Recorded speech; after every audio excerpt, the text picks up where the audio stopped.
Selectmen. It is Thursday, November 6th, 2025 at 6 p.m. We are going out live on Facebook and WCAT. If anyone's recording, please let us know.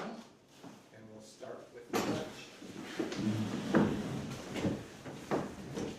Pledge allegiance to the flag of the United States of America and to the republic for which it stands, one nation, under God, indivisible, with liberty and justice for all. If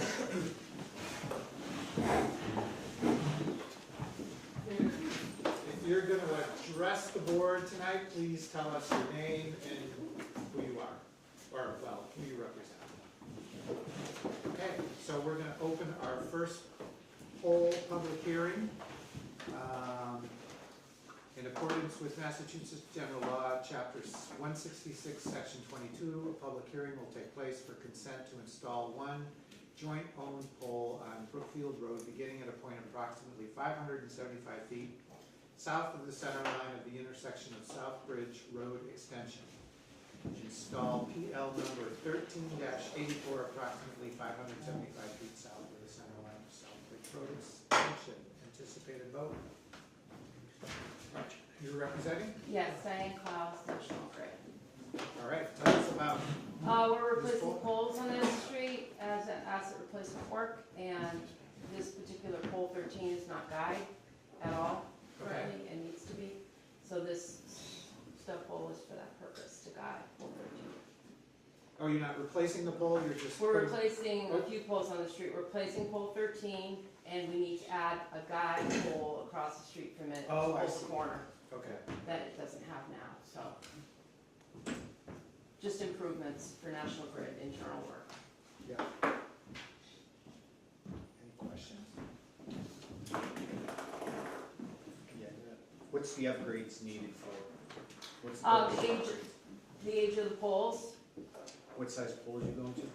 probably, so it's not my project, so I'm just here kind of representing. I would guess 40, oh, I can tell you, I have this picture. I would guess 40-foot poles, because 45s would be overkill. Yep, they're going from 35s to 40s on that street. And the diameter? The diameter, it's a class, Big. it's a class 3 pole, I don't know the diameter in inches. So everything's going up, huh? You know those. 40 class 3 is our standard 40-foot pole now. Yeah, they taper it, right? Yep. They start with a bigger diameter. Yeah. It's what they're putting in now, it's what we buy and what we stock, and nothing weird. But they're taller. They're gonna be 5 feet taller. The ones that are there now were set probably 40 years ago or so, so 35 was the standard then. And now for primary, it has to be 40 foot pole minimum, which is 6 feet in the ground, so 35 feet above ground. Okay. Do they go 6 feet under the ground? They go 6 for 40, yep.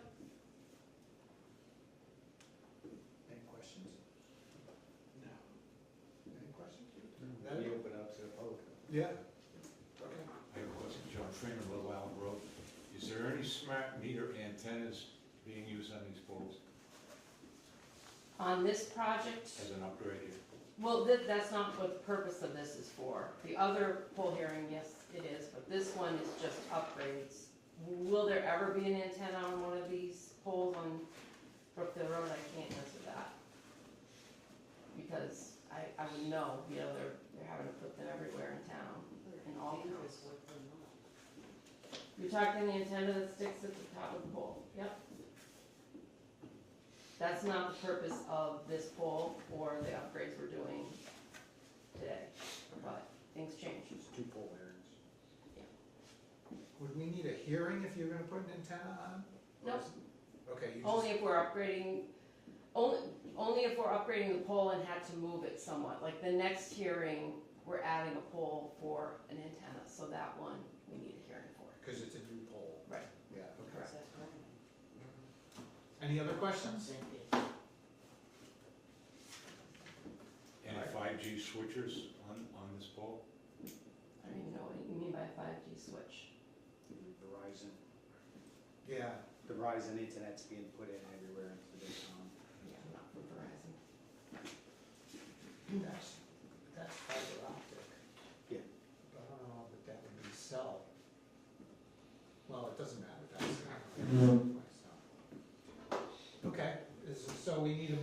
close and then a motion to. Yeah, waive there's the no reading, other right? testimony, then you can close the hearing. All right, so I need a motion to close I this do a first motion public to hearing. close the poll hearing for National Grid on the central, well, let me see. The 575 feet south of the center line of intersection of South Bridge Road, extension install PL number 13-84, approximately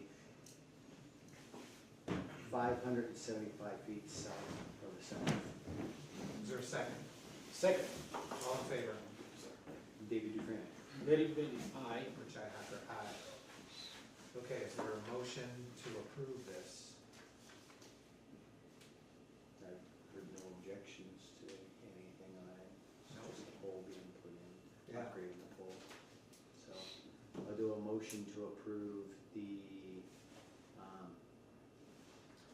the pole that is 575 feet south of the central line of intersection of South Bridge Road extension, PL number 13-84, approximately 575 feet south of central line South Bridge Road extension. Is there a second? Second, All in favor? David Dufresne. Derek Bailey's aye. Richi Hacker, aye. All right, the hearing's closed and the motion is approved for the poll. All right, number 2. So this is for, I'll open the hearing for one joint-owned pole on Bemis Road, beginning at a point approximately 900 feet northwest of the center line of the intersection of Bemis Road and Heritage Drive. This is pole number 27-50.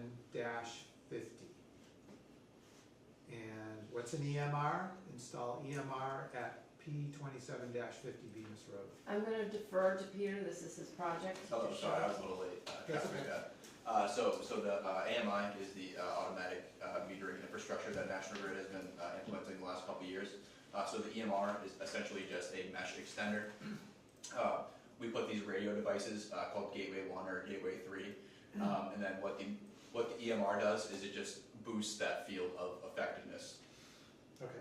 So we have to put less of those Gateway 1 and 3s. Mr. Chair, if Yeah. I may, can we just have the petitioner state his name and Oh, yeah. Oh, I'm sorry. what he represents? I'm sorry, my name is Peter Colleran. I represent National Grid, but I work for Control Point Technologies. Okay, thank you. All right, any questions? What's an EMR? That's what we just explained. So it's just What does it do? so it extends the area of effectiveness of the the radios on top of the poles of the Gateway 1 or the Gateway 3. So so National Grid can save money, so they put less of those radio devices that emit it's like a cell phone level of like a Bluetooth wave essentially. It's very harmless, but they want to put less of those, so the mesh extender And that is. goes to the electric meters on the house? Yeah, it just does it like automatically, so like, But that's to connect to all the electric meters. exactly, yeah. So it's like it's a hotspot for the Wi-Fi, for the meters? Essentially, yes. Okay. Well, like the gateway is more like the hotspot, and then the EMR extends that area of effectiveness, so like. So it's a booster to the. Wi-Fi. Exactly, yes. Yeah. Okay. Any questions? No, sir. Any questions from the public? Seeing none, is there a motion to close the hearing? I'll make a motion to close the hearing for the pole on Bemis Road beginning at a point approximately 900 feet northwest of the center line of the intersection of Bemis Road and Heritage Drive for the install pole number 2750 on Bemis Road and install P27-50 Bemis Road. Is there a second? Second, All in favor? David Dufresne, aye. Derek Bailey's aye. Richi Hacker, aye. So the hearing is closed, and then do we want to approve this? for a motion to approve it? I haven't heard any objections. It's being installed everywhere else. Yep. I have no negative thing about it right now, so. Okay. Nothing, sir? Okay. Go ahead. Can I just accept it? All right, so I'll make a motion to approve the pole on Bemis Road beginning at the point approximately 900 feet northwest of the center line of the intersection of Bemis Road and Heritage Drive, and the pole number 27-50 Bemis Road, and to install an EMR at P 27-50 on Bemis Road. Is there a second? Second. All in favor? Judy Dufresne, aye. Derek Bailey's aye. Richi Hacker, aye. Motion carries. All right, you're all set? Thank you. Thank you very much. Thank you. All right, police chief monthly report for September 2025. Hello, Chief Selectmen, Warren PD. Where do I go?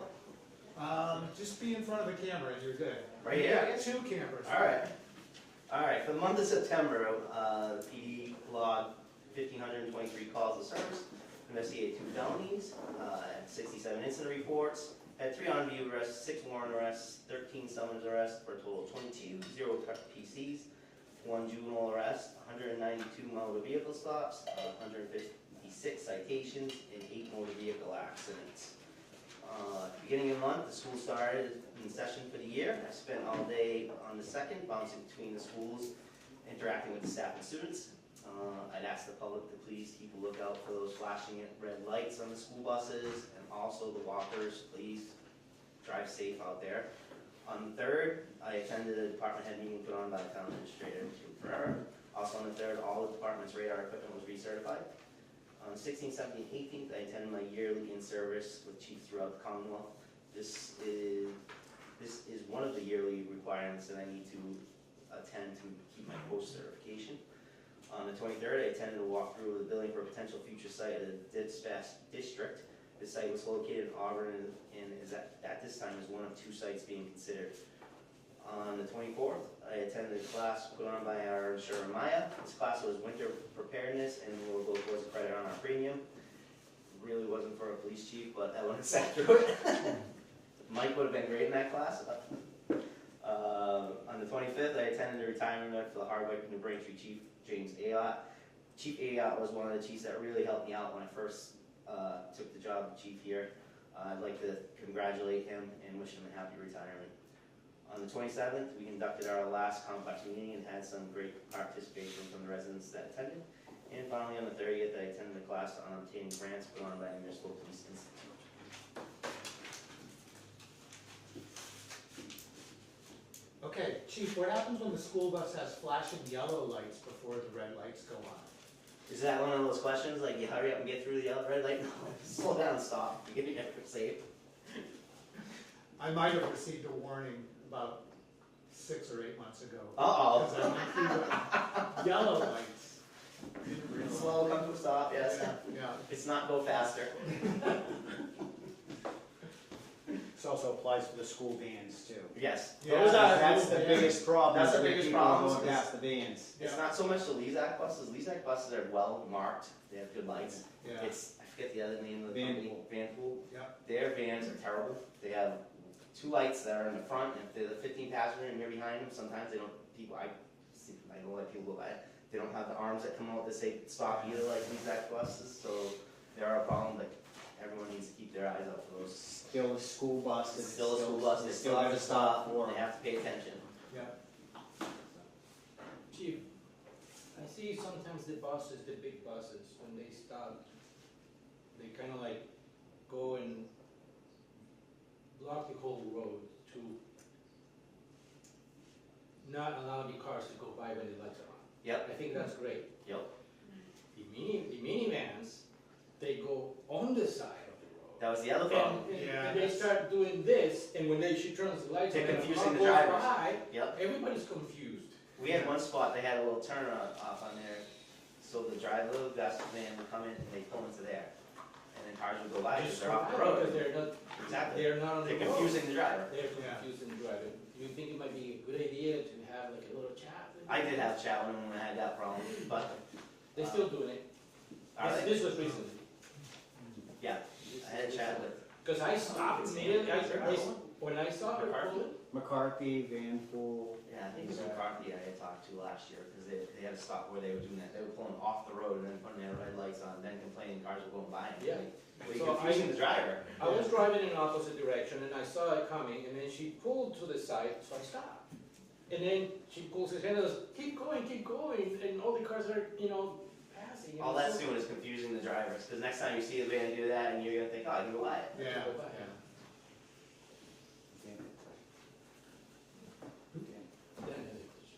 Yeah, what do you do with the school bus that's driving down the road with the red light, with the stop sign arm out, and the light's still on When they're driving, when you're driving? that I have never seen, but that's probably not supposed to happen.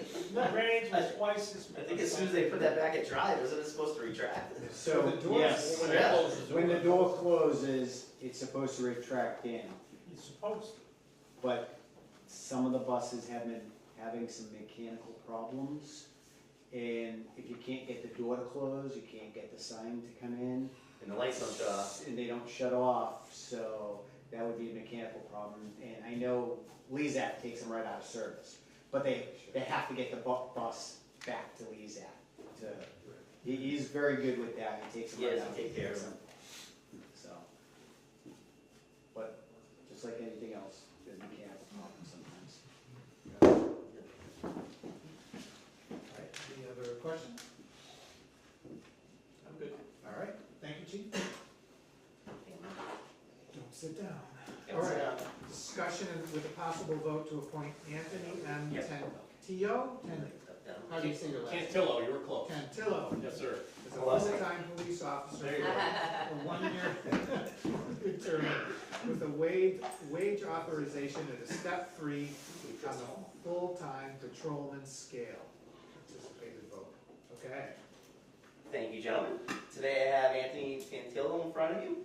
Anthony has just over 40 years of municipal police experience, as well as 10 years in college, hospital, and as well as the Department of Corrections in Connecticut. He also has certifications as basic and he has his basic and advanced crash investigation, as well as crash recon. Yeah. He's an FTO. He's got his certification for child attachment system installation, which we don't currently have, which would be a nice addition. He's also an MPTC tactical instructor, and he currently has his bachelor's degree and is going for his master's degree, correct? Almost done. Almost done with his master's degree. Palmer Police Department? 04, yes, sir. All right, you can stick around for the discussion we're gonna have next. All right. Yeah, you wanna tell us about yourself? Just turned 41, still like to be hopefully young at heart, live in Worcester, excited to be part of the community, thankful for the opportunity. Two great leaders to my right here, and I look forward to working with the community and them as well. Thank you very much. We have a great department here, so you're gonna like it. Absolutely. Any comments, questions? You just have a great chief and lieutenant, they're awesome. Yeah. They make the department, along with all the guys, it's superb. I'm starting to feel small over here. I was like, He is a big guy. You know, let's get you, right? Gene Simmons. can I get those 3-inch lifts in there? Yeah. I'm good, sir. All right. Very happy to have you. Thank you very much. All right, so do we have a motion to appoint Mr. Tentillo? Good. All right. Nailed it. I'll make a motion to appoint Anthony M. Tintillo as a full-time police officer for a 1-year term with a wage grade authorization at a step 3 on the full-time patrolman's pay scale. Is there a second? Second. All in favor? David Dufresne, aye. Derek Bailey's aye. Chad Hacker, aye. Welcome aboard. Thank you very much. Congratulations. Thank you, sir. Thank you. Welcome to the team. Take your hand first, appreciate it. Sir, congratulations, thank you. Yeah, Thank you much. Nice to have you. Paul, Shake your hand right out there. because you're on the next meeting. Oh, yeah. Everybody, I'll stand up. pleasure meeting you, need anything, I Good seeing you, Rick. Oh, that's Thanks, Eric. Appreciate it. Thank you very much. Good seeing you. Right, good. Thank you. Thank you very much. All right, that's the next thing.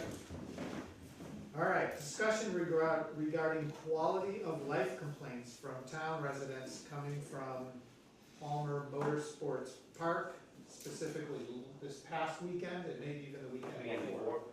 Yeah. So we had talked about this, we wanted to put this on the agenda for discussion because these last two events were, we had problems with.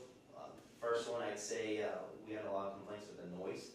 I don't know if anyone here heard it, I guess they had some loud music.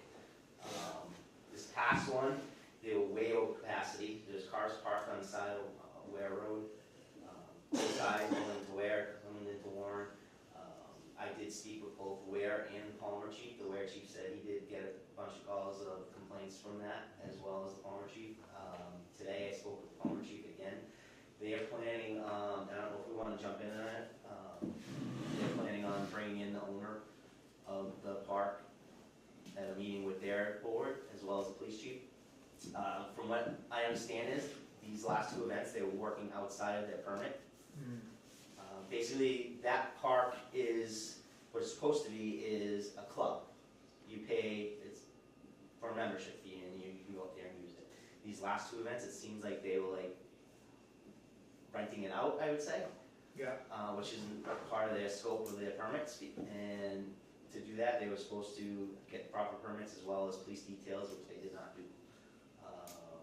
So that is on the radar with Palmer. He's gonna get back with me when they decide to have that meeting, and I think maybe we should join in on it, when they bring the owners out. Did you check with, I would get Ware in there if you can too. Yeah, I spoke to Chief Previer. Okay. I don't know, I'm sure he knows about them. Him and Chief Burns are together on a lot of things, so. Okay, yeah, Make the more, sure that the more the better. Yep. Yeah, this was billed as from the Facebook page, somebody posted the original post, and it talks about, there's tickets being sold and all this stuff going on. So it does not sound like a member's No, and show. the other thing that I have a problem with is an event like this. I don't know if you've seen the news about those takeover events. Something like this could bring those kids in this to where they're gonna drag race all over. And for a town like Warren, we don't have the capabilities of dealing with that. That weekend, we had one guy on shift. And he was down there, and people go slow, but as soon as he gets a call and leaves, that's when the calls come in, that people are speeding up Ware Road and all this. And so, we don't have the capabilities of dealing with that. Yeah. Unfortunately, Palmer's over there, we're the ones that get in the front of it, and we don't have any of the tax flow that's coming from the Yeah, park. yeah, exactly. Do you know if there's a requirement that they have to have a detail when they do events? So when I was talking with the Palmer chief, it sounds like events like those, they were supposed to have a plan and get permits and have details. A regular where, say you're a member and you're just gonna go up there and use the track, Yeah, that makes sense. they wouldn't have to have that, but if they were gonna have an event like this, it sounded like they were supposed to, and they didn't follow. Yeah, I mean, we're talking 2,000 plus spectator tickets. So that's a lot of vehicles, plus all the participants. Yes, Yeah. exactly. It's almost one of those things where you run it and you take the risk of getting fined for it. If you get fined a couple $100, How much and money did they make off you of it? made a couple $100,000, Yeah. oh well, Well, they Yeah. should maybe suspend their permit for a few months or something. they should definitely be some enforcement on that. Yeah. I've seen a lot of the comments along Facebook also, a lot of people with legitimate concerns. The one that came up most is the lack of our police department stopping anybody, and doing anything to stop them, because apparently there was somebody that went through the downtown, right past the police station at 40 miles an hour plus, and then they were burning up their tires along the roads, along the side roads and stuff. And like you said, And when one we guy- have one guy on and he gets called out to a domestic or whatever's going on, that one guy is tied up. He's not gonna be there. And the state police are not gonna be patrolling our town like a lot of comments were saying call the state police because they'll come in and they'll deal with it. They're busy also, Yeah, you know, and there's not many of them. You'll see a lot of them on the pike because they're running classes, but you gotta deal with an entire state. When you run a class of 60 cadets, those 60 cadets get dispersed off across all of Massachusetts. They're not all put in Warren. No, Yeah. they All go right. to certain barracks, so we're covered by They're C3. everywhere. yeah. So, C3's not getting a bunch more new recruits. They're going to Springfield, the big cities. I'm seeing them on the pike. They're all over the pike right now. 91 was covered one the other day. Yeah. Yeah. But those are places, the hot spots for Yep. them. They're not putting them in small towns. So, No, and It's like you nice. said, 100%. When you have one guy on and they get a call, Right. I think that day they were dealing with a larceny too. So you're talking a couple hours they're dealing with a. Yeah. So, I mean, in terms of tax money and budgets, if people wanna pay for a bigger police Oh force, yeah, we could definitely can. deal with it. And we can have more people on weekends, but this is what we live within our budgets, and we have one guy on, and he's probably strapped all the time, right? He's gotta go Yeah. from thing to thing to We thing could be, again. well, I don't know, And you there's look no at, advance notice about something like this, so we can't even beef up, No, you know, call people in for overtime. right. And we pay for that. And only if you anyway. take that day, there's already overtime shift that was out there that no one took. Okay, yeah, So that's why you by himself. yeah. so you're looking at 1,523 calls logged for 1 month. And there's only 1 or 2 guys on per shift. That is a lot of calls coming through. And I understand people want a police officer to be sitting out there every intersection throughout the town, running radar 24/7. But when somebody calls and the police officer responds, that police officer is being tied up at that call. You got 67 incident reports for 1 month, okay? There were 192 motor vehicle stops, 156 citations issued. It's not like you guys aren't doing anything. You're doing your jobs. It's just there's not enough of you to be everywhere all the time. And again, if the town wants to hire more police officers, we could put articles on and hire more police officers, but the tax revenues, it's gonna have to be brought up. We're gonna have to raise taxes Yeah, you got to get that money to pay for these guys. Nothing's free in life. And no, there's no grants out there to hire 5 police officers for the town of Warren. No. I'm trying to get an SRO. It's school resource officer, Oh yeah, sorry. gotta say. And that's only for the school. So that's an average every day of 48 calls? So that's, yeah, the motor vehicle stops, everything they do. I have them log what they're That's a doing, so. lot. I would think. More than Is that 2, all that more than 2 paperwork? per hour. Yeah, all that paperwork's gotta take more than, Right, so then, An like hour. you said, the incident reports, it could be, I mean, that's people that have some kind of problem that they're doing a report for. yeah. Wow, that's a lot. So, I know probably it's out of our power, but I would love to see that they hire, how do you call when they hire police officers to relate the traffic? Detail? Details, to have details, you know, on the specific spots on town when they have big events. Oh, for them, that would be great. That's what I'm trying to say. Well, it sounds like they were supposed to, but they You didn't just do post it, that. and then, yeah, then get a Palmer. So when what is that meeting that you mentioned? They don't have a date yet. Can you let us know? I would like to go. So, I don't know, we just got a grant too, that'll be in my next month's report, we just got $20,000. That is for extra traffic, the traffic grant. So that'll give me another guy that I can bring in, so when there's 2 guys on, and I put out a traffic shift, there'll be a 3rd guy that's just doing traffic. So he goes to, when we have those, he goes to the problem areas, Main Street, South of Drove, and all the busy roads. I still think they should pay detailing. You know, That'd be great if Palmer gave us a across- detail. In specific spots in town. Especially when they have an event, they give us a detail guy that just stays right there in West Warren. Yes, Yeah. that I would like to push for them. It's probably something next time their license comes up to renew. put that in as a condition, that any of these events, and that's something we have to get on their town about, their licensing authority saying, hey, this is affecting surrounding towns. Because of that, you need to start including us in the conversation, because it's not affecting just Palmer in that one little section. It's affecting all the towns that these people are driving through and ignoring our laws. And we don't have the police staff to be out there dealing with them the entire time. There's other stuff that happens too. Yeah, and the other day, I was at the high school, and I thought, oh, somebody has a party over there.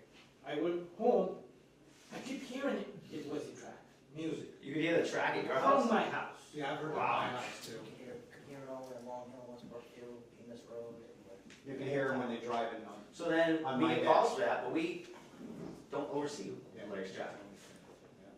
I've complained to him, and I actually had the owner at my house, because he thought I was absolutely insane, that I was not telling the truth, that you can hear the track from my house. He's like, it's impossible, we're too far away.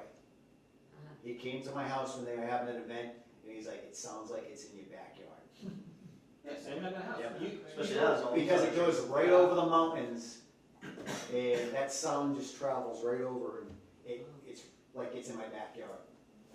So, Even in the house, I can hear. Multi motorcycles racing, cars, I can tell, oh, that's a V8, oh, that's a motorcycle. And unfortunately, we don't have any say over the track. Yeah. That's why, I mean, we should try to push Palmer a little bit and, to make these, conditions a little stronger. Yeah, that's what I think we can we're, get on that condition. It's not fair that you work for a grant for them. Yeah. Have our community safe, on a regular basis, but not gonna spend it all on a day for an event for them. It's not even in our town. yeah, even if I put a guy out, that's out of my budget, not out of theirs. Exactly. All right, So that's the well, next step. Yeah. We're gonna try and get the meeting with them. okay, well, make sure that a meeting happens. Yeah, Keep on them and, perfect. you know, You got it. let us know. See if anybody has any comments on this. Yeah, is there any other comments? I think the chief pretty well said it. All right. Yep. Well, the only thing is, if, an event like that is, you advertise over 2,000 people. That must have not been planned overnight, had to be planned a couple weeks ahead. Oh, yeah, It yeah. could have been coordinated, I know probably, it's no fault of no town or anything, but it should have been coordinated through Ware, Palmer, multiple times. That's what they were supposed to do with their permit, but the track didn't do it. So that, So they should be fine, Palmer should be fine in them with it. because if that would've happened, you could even. And they're working outside their permit, what they permitted. Yeah, but what's the fine gonna be Probably 50 versus bucks. what he made Yeah, that day? because by noontime, you had cars stopped at the bottom of Ware Road, traffic all the way up. All the way to get So- to the track. So even the police department or fire ambulance couldn't even get up the hill. Yeah. That's it's how bad it dangerous. was, and Yeah. residents, Yeah. regular people traveling the road got stuck in that. On both ends, they're going to Yeah. Ware and So if everyone. I don't see why Palmer didn't send somebody up there and just said, Yeah. go, you can't park on the side here, you gotta move on. They did send somebody for a while, but eventually they left. They probably have the same problems too, Yeah, short staff. That's the biggest thing, to know the events, when, like a calendar is sent to all these towns, knowing. well, events this happen. wasn't even on their Facebook page or their website. It was posted by somebody else, so you couldn't even go to their site to say, well, what's gonna happen, like, if you wanted to Yeah, check, so that what's was coming part up of this the- weekend. it's like a third party was putting on an So- event there. Yeah, so you can't even really, unless you know who to find, there's no way to know about these events. So when was this last event, on the 31st? Was it, Last weekend? And the weekend before there was. So it was on the 31st. The last two. Which one? Last That was a Friday, it was a Saturday. Saturday. So Friday, 31st, it's November in their 1st. calendar, it says events, driving experience at Palmer. It's right there. No, I don't think that was it. It wasn't on Friday. And that was the It was a last Sunday. Monday. Saturday and Sunday. It was a Saturday. This was Sunday. This past one was For Sunday. them, this was the last one. That's their, yeah, that was the tracks event, right. So they didn't have these listed. Yeah, they did.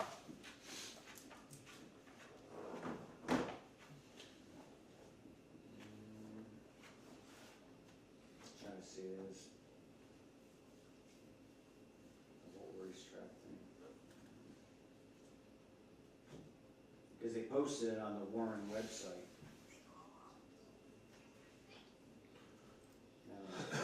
But anyways, I think we beat this to death. Yeah. Yeah. All right, well, I'll keep you let us posted. know. Yeah. All right, thank you. All right, Town Administrator Monthly Report for October 2025. Thank you, Mr. Chairman, members of the board, good evening. This is my monthly report for the month of October. I'd like to start with the finances and the financial tax collections for the month of October. Total tax collections for the month of October as of October 30th, 2025 is $1,467,948.95. Of that, real estate is comprised of $1,346,477.78. Personal property at $75,003.67. Motor vehicle excise tax, $25,899. Interest and fees, $5,720.60. Registry clears, $1,460. Mobile home parks, $1,224. MLS fees, $375. Sewer liens, $2,280. Water liens, $1,207.87, and rollback taxes, $8,399.04. As I reported last meeting, I'm pleased to announce that free cash has been certified by the Department of Revenue on October 22nd, 2025, in the amount of $1,080,621. Throughout the month of October, we worked with several different departments, one in particular, the sewer commissioners. We worked together to find our new chief operator, Scott Urban. He has accepted the position and started this week. This was his full first week.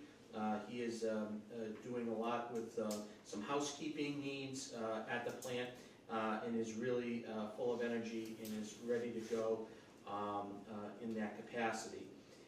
We had a press announcement on October 9th to alert the public of the upcoming public auction, which will be held on November 18th for tax possession properties. We have 14 properties on the auction block, and we encourage any members of the public who have an interest in investing and maybe developing in the town, please come to the auction. Worked with capital planning and the finance committee on warrant articles for the upcoming fall special town meeting. That town meeting is going to be held on November 20th at 7 o'clock at Quabog Auditorium. There's a total of 28 articles that are going to be discussed at the meeting. Along with the police chief, the fire chief, lieutenant, and the sergeant, we interviewed 3 candidates for the position of full-time patrol officer. The one candidate that came forward as the selected candidate was before you this evening. We're really excited about Anthony Tantillo joining the force in the community. We feel as though that he's going to be a great asset to the community and a great asset to the department.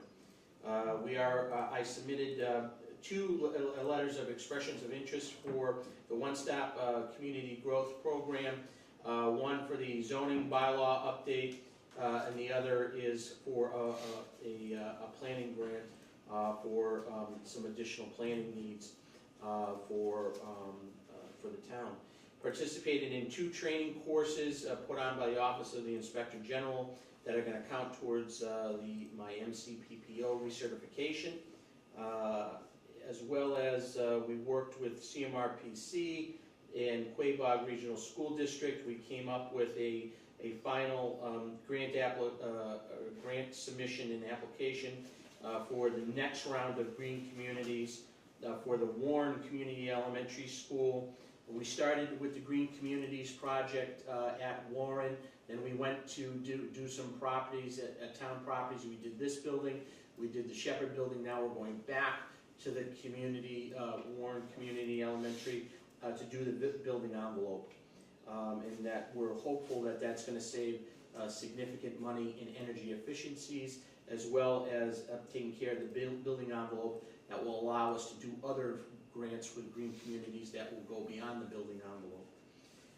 I attended a fall STAM meeting, a small town administrators meeting in Bernardston, Mass, where we met with the Department of Revenue, the Bureau of Accounts Director, Deb Wagner, and she went over updates from the DOR. I was appointed by the Board of Selectmen at a recent meeting as a tax title custodian for the upcoming municipal auction, and I will be sitting down with the chair of the Board of Selectmen next week to discuss what the goals are of the auction. And as well as worked with the Architectural Access Board to get a variance passed for the Shepherd Municipal Building. Those variances are tough to come by, and we were able to get that variance for the building. Any questions? No, we still have another report to go through with them, so Stay I'm tuned. good. Anything? Nothing yet. All right, thank you, Jim. Thank you. All right, discussion with the Board of Health regarding their request to amend Article 9, use of public ways and places, Section 1, sidewalks of the town's general bylaws.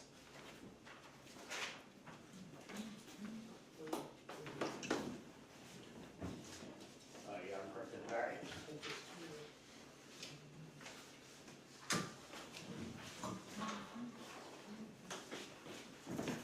Okay, basically what we're looking to do is add to or change bylaw for placing stuff on sidewalks in the town, throughout the town. The verbiage that you have on paper is what we're looking to put into the bylaws. Obstructing sidewalks prohibited. No person shall place or cause to be placed upon any sidewalk, any coal bale, box, or trunk, crate, barrel, garbage can, package, or anything so as to obstruct the same for more than 1 hour or for more than 10 minutes after being notified by a constable, police officer, or selectman to move it. Nothing in this section shall be prohibited the placing in suitable locations at the edge of the street or sidewalk of suitable containers filled with rubbish or disposition in connection with a duly authorized public rubbish collection, provided that said container shall be reasonably removed from the street or sidewalk after being emptied. This shall be implemented annually and thereafter from January 1 through December 31. And what this is saying is you can't put anything on the sidewalk and leave it there. It inhibits people walking down the sidewalk. They end up out on the road with the potential of getting hit by a vehicle that's passing by. So we're looking to add this and amend the current bylaw. So can I ask, something like George's Pizza that has summer tables out, could they not do that anymore?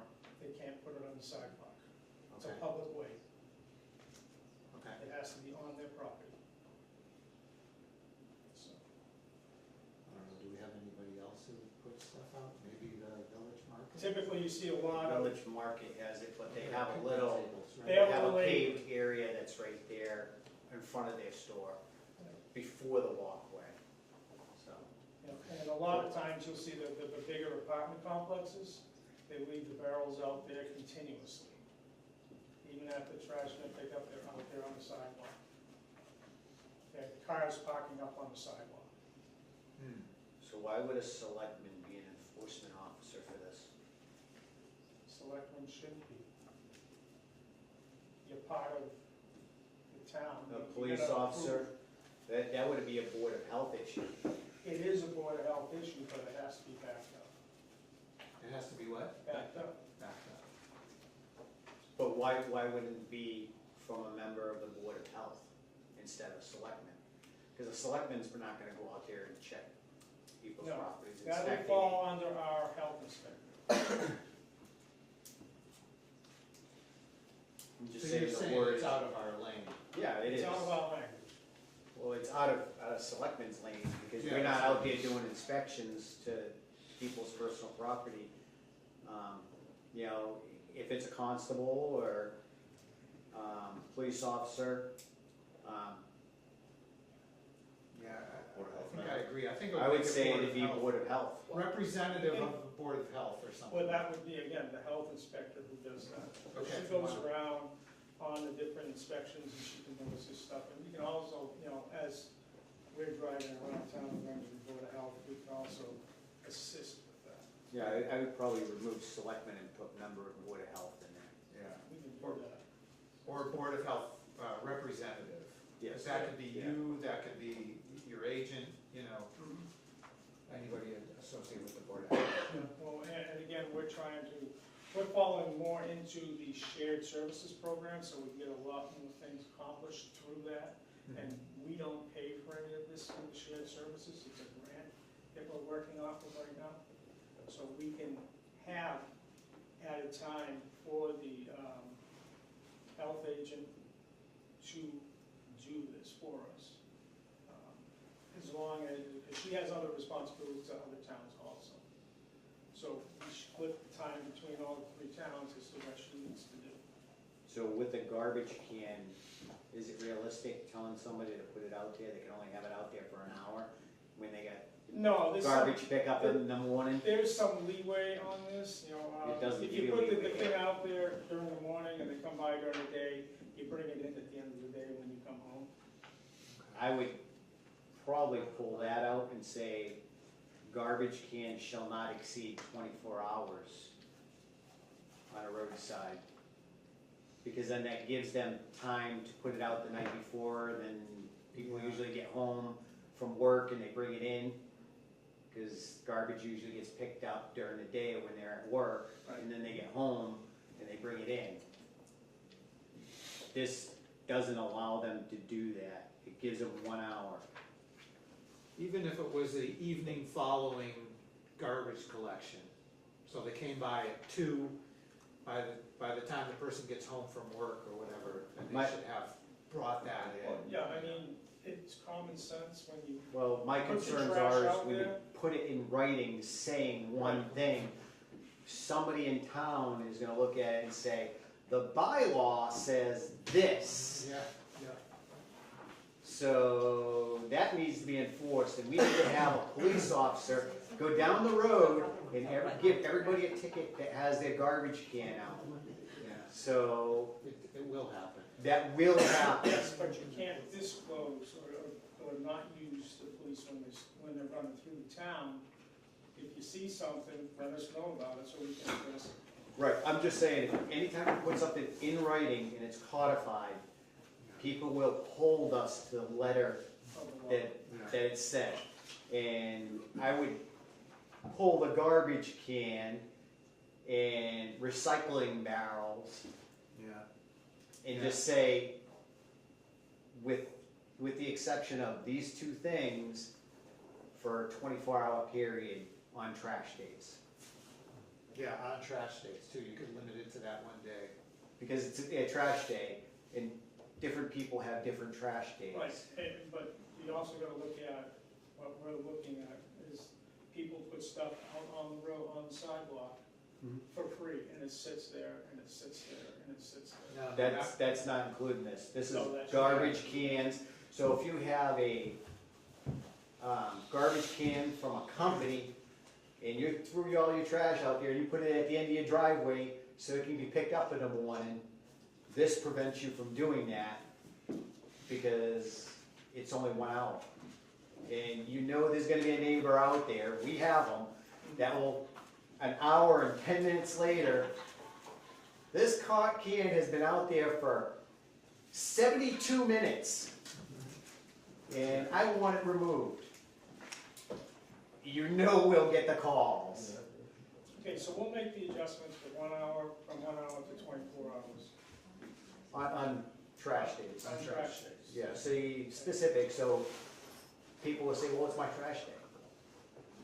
It's your trash day every other day.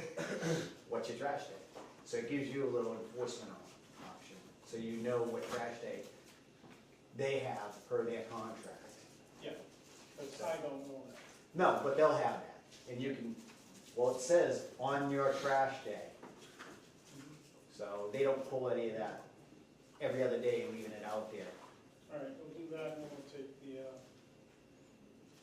selectmen out of it.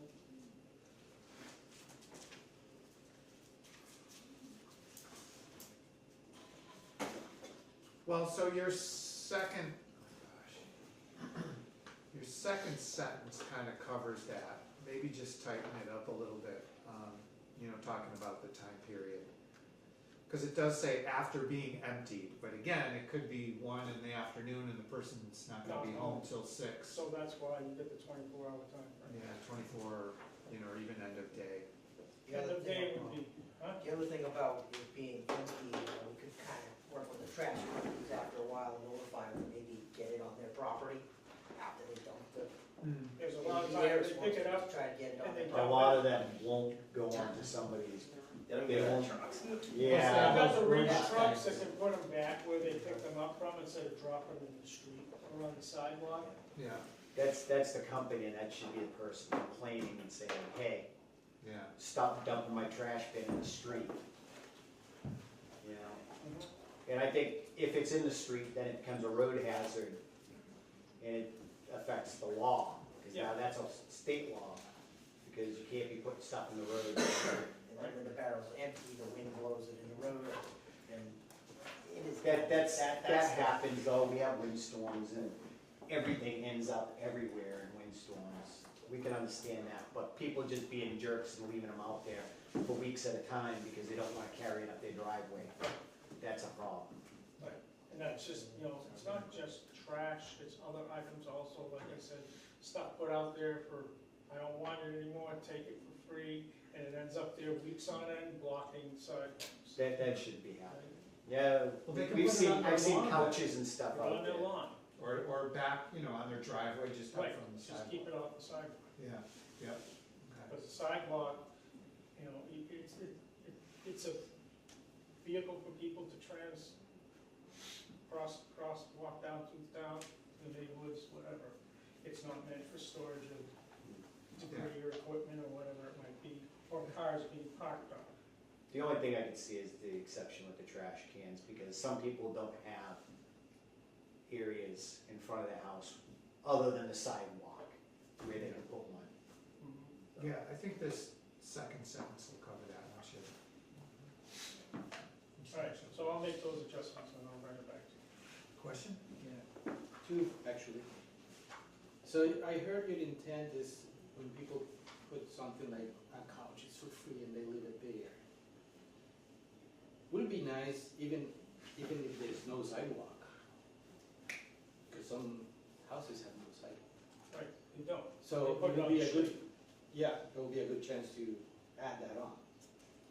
The second thing is, my naive way to reading this is that even I'm responsible to remove the snow on the sidewalk. You are. But it doesn't say it.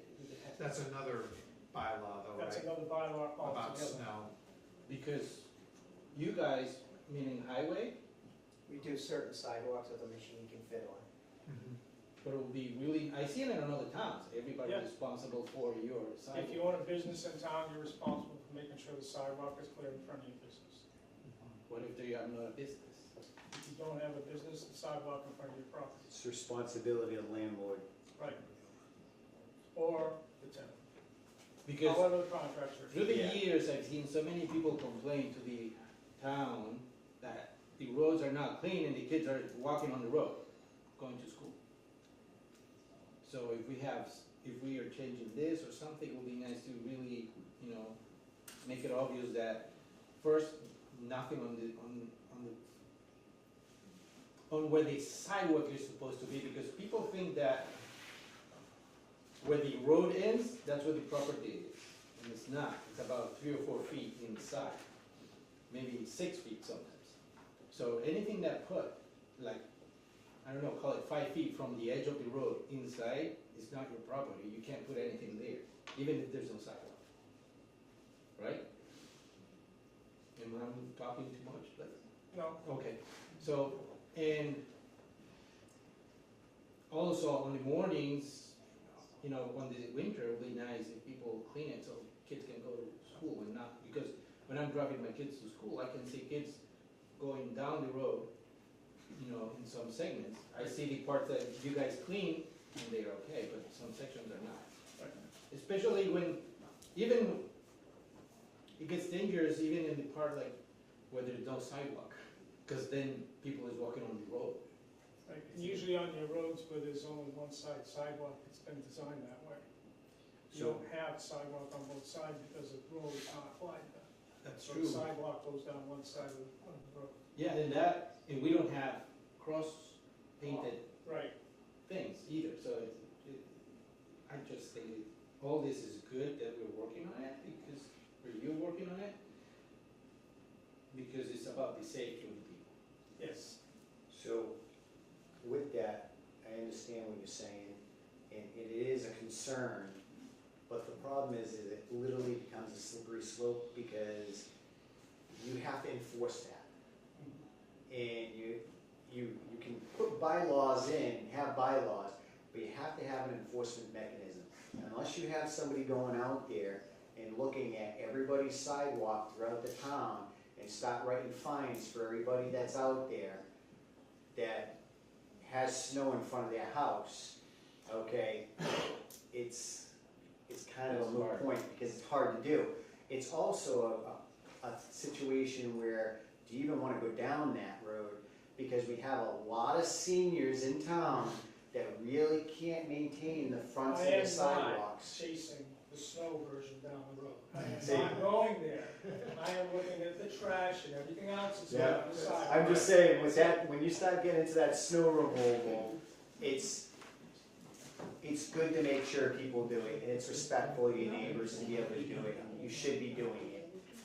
But there are a lot of seniors in the town that can't do it, and they have problems, health problems, that they can't go out there and shovel the front of their, you know, sidewalks as much as they'd love to. And then to find those people when they're already living on a very fixed income, now we're gonna start dinging them fines every time they get snow. Yeah, I'm not looking at snow at all. Yeah. I'm looking at, like where I live, I have no sidewalks on either side of the road. Okay? I have basketball hoops on standing platforms in the road, because they don't have any place to put them. Okay, so should they be there? No, it shouldn't. Because when a plow comes up the road, he's gonna have to go around that, just like everybody driving. Well, no, we could Go just around it. plow it with everything else, because it's Yeah. not supposed to be in the road, and then somebody loses their basketball hoop. And it ends up in a snowbank till spring, But and I'm they not- should have moved it. All I'm looking to do is make the sidewalks that we currently have in town a safe place for people to walk. That's it. I'm not chasing snow. I have the intention of chasing snow right now. Yeah, Okay? We're looking to upgrade what we can upgrade. okay. Okay? And this is one of the areas where we can do something. And it helps out workers in the town also. Because when they do their snow plowing, there's nothing in the way of the sidewalk that's gonna interfere with them doing what they need to do. Right. So, that's intent, Okay, right? So we'll make those adjustments and I'll get that. okay, great. Mr. Chairman, if I may, one thing that I had an opportunity to look at this, and I think this is a great first step, but there's no penalty. So if there's no penalty for the enforcement, it just says that these people will be notified that they're in violation. So they could just say, okay, thanks for the notification, but there's no enforcement there. So you may wanna put some type I of, believe in the housing code, there is a mechanism for enforcement. You might wanna I'll find identify out, that I'll then, check it out, make sure. Yeah. and And if whatever, it's there, then we'll enforce what's there. Yeah, if there's a monetary fine, make sure that's in there. you may wanna note that in Right. here. Yeah. or like according to, you know, regulation, section, whatever, article, whatever, you know, kind of thing. see. Anything else? No, I don't think so. Okay. Thank you. All right, number 8, discussion with building commissioner Bill Cantel on the inspection and enforcement of the building code pertaining to multifamily structures and assemblies. Good evening. Yep. So I have- you all should have a packet in the front of your, I have a cold and I didn't want to be handing them over to you, so. Thank you. So, Both pieces. those, oh, this one? yeah, the one after that, yeah. At my appointment, meeting that I had with you guys, you expressed an interest in seeing that multifamilies and assembly buildings be brought into more into code than what they presently are in this time. So I've taken on that task and that's part of my job and I plan on doing it. I've had mixed results, actually very poor results. But I'll start with the assemblies. Assemblies are any building that has 50 or more people in it. And they are required by state code to be inspected annually by myself and the fire department. There are pretty much 2 categories. One is churches and the other one are mostly just liquor licensed on-premise facilities. The on-premise facilities, there's no issues there. They get done once a year. They have to be done in order for their license to be reinstated annually, and they comply. But I think we have 3 in this town. So, but the churches are another story. I've gotten very few response. The spreadsheet here shows the churches that we have, and then if you go over to the right-hand side, you'll see what their process is at this time. We sent out letters, and there's a copy of the original letter that we sent out in April 30th, 2025. And of the 6 owned properties, we've only gotten a response from 2, and actually no follow-up on anything. They're supposed to provide us with reports of the building, of their life safety systems. I've gone through the records in the town here. There's no records of any inspections being ever done in any of the buildings at all. So my assumption is they've never been inspected correctly. So, you know, this is life safety stuff, exit signs, smoke detectors, not smoke detectors, exit signs, emergency lighting, fire extinguishers, just basic, and then fire alarms, sprinkler systems if they have them, and so on and so forth. But just to say that I've gotten almost no response from any of the churches is pretty much true. So the second page is the application, and on the second page of the second part of the application is a list of the items that they're supposed to provide prior to the inspection to show that these things have been certified, and that's correct. And these are third-party inspections.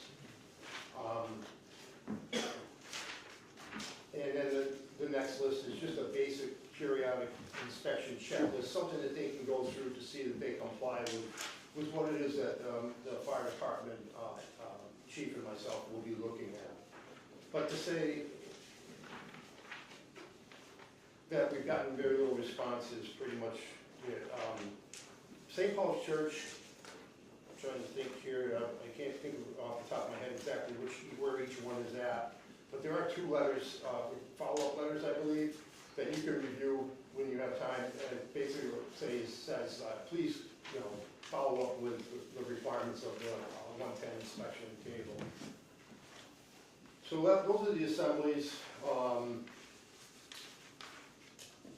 And then we get into the multifamilies, which is the largest spreadsheet. If you go through there, and I believe there's 49 of them in this town. A multifamily is defined in Massachusetts as anything in 3 units or more. We have several in this town. We do not do any inspections on 1 and 2 families. They're 2 complete different categories. Of the 49, I believe it's 49, I'd have to count them up, but I believe it's 49. We received, if you'll go over to the response date, those are the responses we received, and those are just through applications given back to us. And then if you go over to the two columns to the right, oh, I'm sorry, I thought we were gonna include where they're, we didn't include that in here, but the response date is when we received correspondence back from them or the application. Almost all of the applications were incomplete, weren't signed, didn't have the correct information. We did receive, we did do 3 actual inspections, and 2 of the property owners were awesome, had violations, and they're in the process of fixing those violations. One has not responded to the order to correct, but as you can see, many of them have not responded at all. So if you go past that, you'll see the template of the letter that we sent out asking them to send in an application and the compliance. And then there's also in the application another checklist of the stuff that these certifications or inspections they're supposed to provide us with prior to the inspection. And then also another checklist which helps them to understand what it is we'll be looking at when we go. So to say that, I've gotten poor response is probably an overstatement. I've gotten almost no response to all of the inspection requests. So then we get into what's the next step, and there's definitions on a violation process, but there are different ways that the town can go on that process. We can, basically though, I think we need to use the building code violation, and that gives me leeway of finding them on their first violation, which, I could step it up in the first, second, and third violation, which is the first day, second day, third day, and all the way up to $1,000 a day is what we can fine them. I mean, that's overkill, but that's what the code allows. I've tried to get clarification from the attorney. It's still a little bit cloudy on the exact process, but basically what I do is I cite them a second time. I send them a second letter stating that they need to comply. If they don't, then we're going to give them a third letter registered stating your fining for non-compliance will start on this date, and the fines will change the second day you don't comply to this amount, and then the third day the fine will go to that, the third amount, whatever we feel is correct. And then we get into how do we collect those funds, and that's when they don't pay it within 21 days, or they don't appeal it within 21 days to the board of the BBRS, Board of Building Standards and Regulations, or the town's appeal person, then the fines start that day. If they do appeal it, then it goes on hold until they have their appeal. And at that appeal, then it decides if the fines are enacted or not. At that point is where we have to have an attorney involved. So the point of all of this is we need to figure out if we're going to go that far, and if we're going to have the backing of the town to bring the attorneys in to start the legal processes that we have to start. I would assume that what you guys told me in the first meeting, that you are 100% behind that. It's a step, and it's a lot of work prior to that, only to find out that, no, we don't really have the money to go to court for this. It's all for naught, is what I'm basically saying. So I wanted to bring this up to your attention. I don't expect anything from you at this moment. I just wanted you to consider this. I'll be available for discussion with you if you want to do that individually. But it's a long process. It's an expensive process for the town. The fines, I'm not really clear exactly where the fines go, if they are ever collected. And I believe they can only be collected through liens. Liens obviously go through the court. And then when the property sells, then those liens get satisfied. And so, or they get dismissed, whichever the route is. But I just wanted you guys to be aware of the frustration I'm having with getting these people to come forward with their required inspections. Maybe sit down again and go through a distinct process. It's going to be difficult to map it out. I'm going to need some help with the attorney to do that, so there's also expense there. I have the questions I sent to the attorney and his answers on the finding process. Please read them, give me some guidance on how you feel we should go forward, because it's kind of murky. And I wanna make sure that I do what the town wants to be done, so. I got a few things. Yeah. So, this is very concerning to me, to see that there's so many properties that are not being compliant, and if they're not responding to you, that's even more concerning, because what are they hiding in those properties? That's even worse. I agree. And that becomes a life, health, and safety situation. If we fail not to act, the town could be liable, because we have code enforcement and we're failing to meet that code enforcement by not doing the proper procedures. There are procedures in place to make sure these properties are upheld and kept to certain standards, and the residents deserve it. And if they're renting a property, they deserve to have a property that is safe and healthy for them to live in. That's why we have the inspections, and, that's why you do it, your job, I agree. is to make sure that they're living in a standard that's safe for them. And a lot of these properties, and I can tell you, there's probably a lot of them in there with children in these houses. I'm sure. And I know there's a very big concern with the schools and how some of these kids are living, because they're not coming from exactly the best places in some of these houses. Let me just make a distinction here, just because it's a cut and dry distinction. I have authority from the exterior of the building up to the doors, the individual doors of each individual apartment. Any common area, basement, attic, garages, porches, hallways. Once you go inside an apartment, that's the health department's enforcement. I have no enforcement in that at all. So, but I agree, I mean, these are stairways. My concern is stairways that are compromised, firemen running up the stairs to get somebody out of an apartment in a fire, and the whole Railings are staircase. loose, or Yeah, falling so- off, and missing. And there's plenty of that going on, so. And those are things that need to be addressed, and, people pay rent, and they should be having somebody stand up. And you're that guy, along with the Board of Health, to stand up for them and fight for their rights and say, hey, this is unacceptable in our town. And I believe the Board of Selectmen made a commitment, stay in that, these problem properties were gonna be dealt with. Because we're tired of absentee landlords, we're tired of people getting these rental properties, they don't live at them, and they may see them once a year, if that. I agree. And they're collecting all this rent from these properties, and these people are living in subpar and unsafe conditions. And that's unacceptable in our community. And I don't want Warren to be known as the town of slumlords and houses where nobody takes care of them anymore.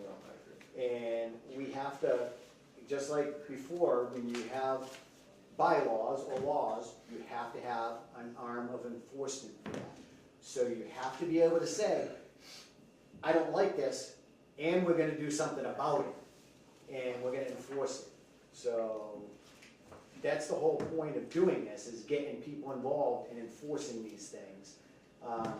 And us ignoring it No. is not gonna help the situation, it's not gonna go away.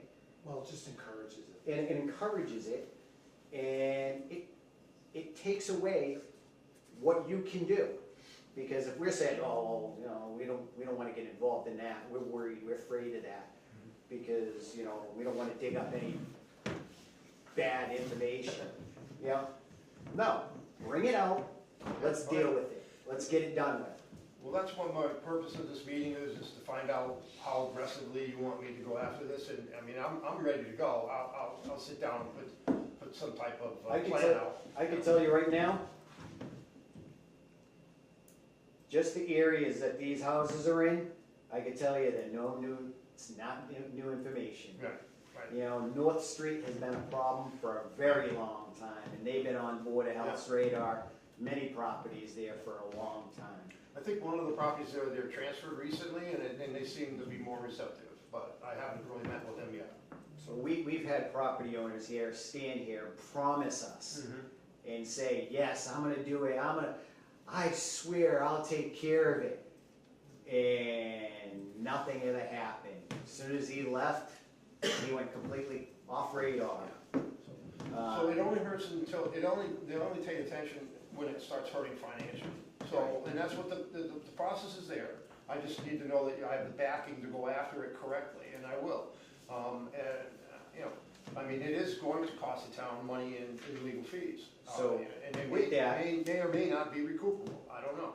And that's the thing, that's the key thing about it, because we may be able to recoup Right. some of those legal fees, whether it's through lien processes or not. Yeah, absolutely. And all we gotta do is throw a lien on that property, and if they ever wanna sell that property, they gotta pay off the lien. And that takes And the we've process. been doing that, and we've seized several properties Right. because of liens and other issues, not paying taxes, Yeah.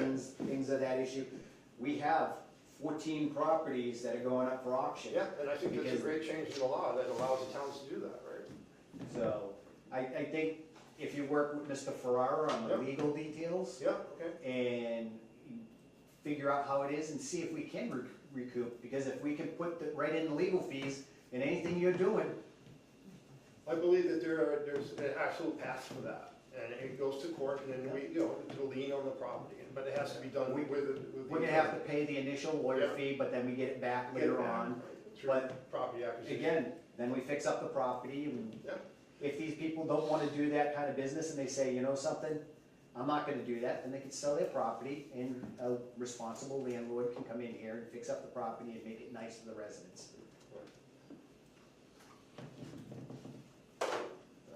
A lot of times, and we saw this with 27 North Street, we go out there and the Board of Health is involved, and we go to auction.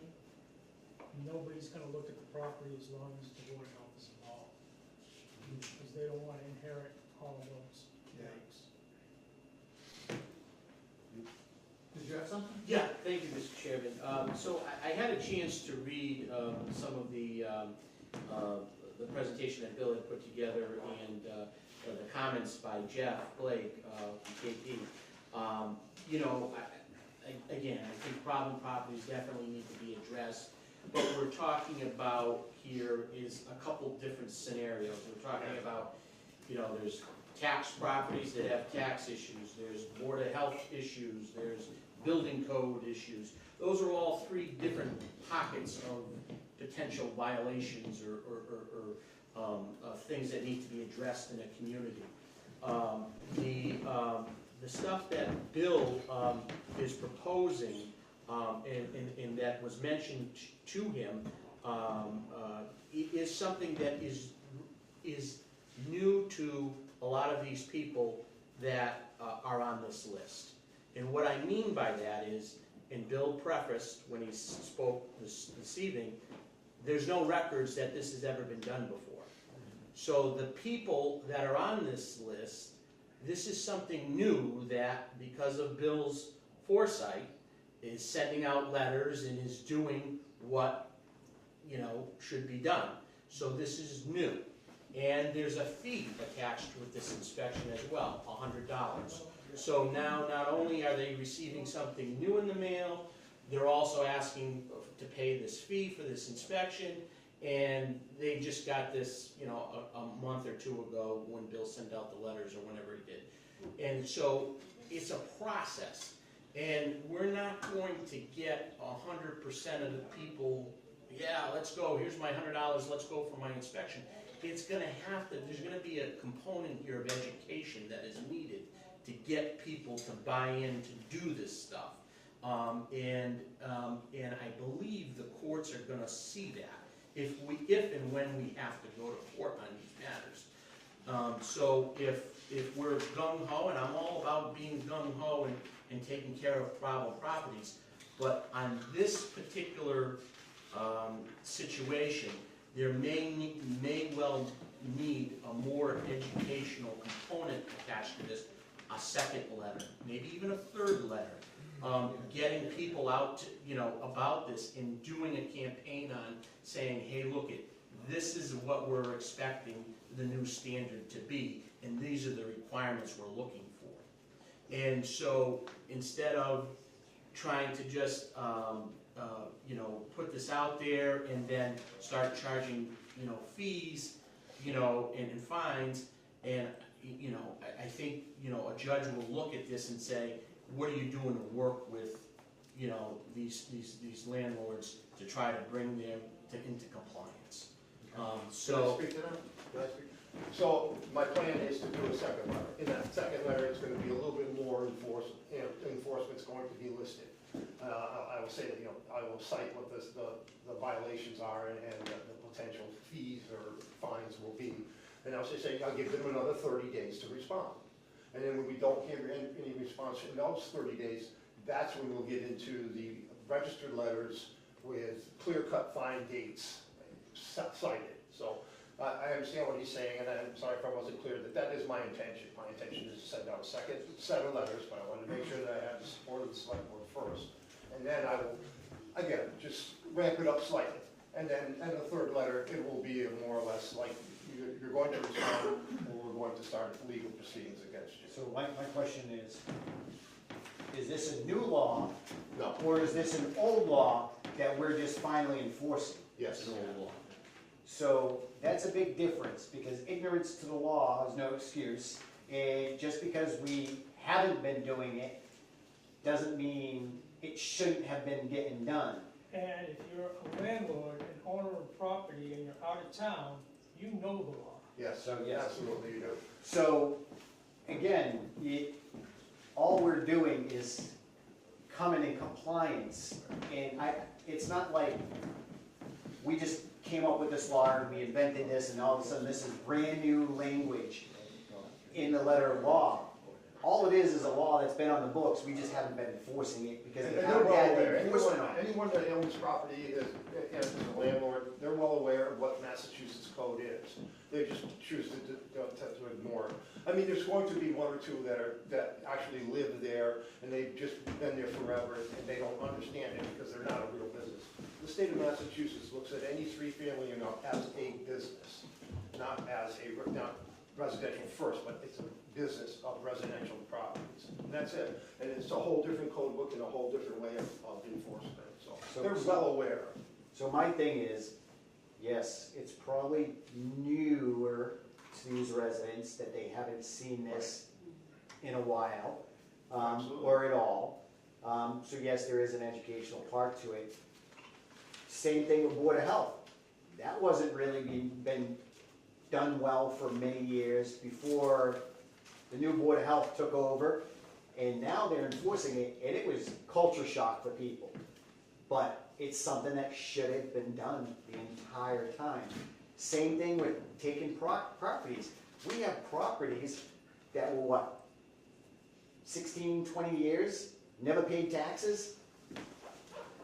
Since when is it culture shock that you've never paid taxes and all of a sudden your property gets taken from you? That's not culture shock, that's you just ignoring the laws and ignoring what's supposed to be done. So, I think he's doing the right thing. I think he's on a good path, informational. So by the time you're looking at finding, sounds like you've gone through 90 days. Well, Probably I 3 mean, letters. the first letter went out recommendations. in April, Okay. so they've had more than enough time to decide to not.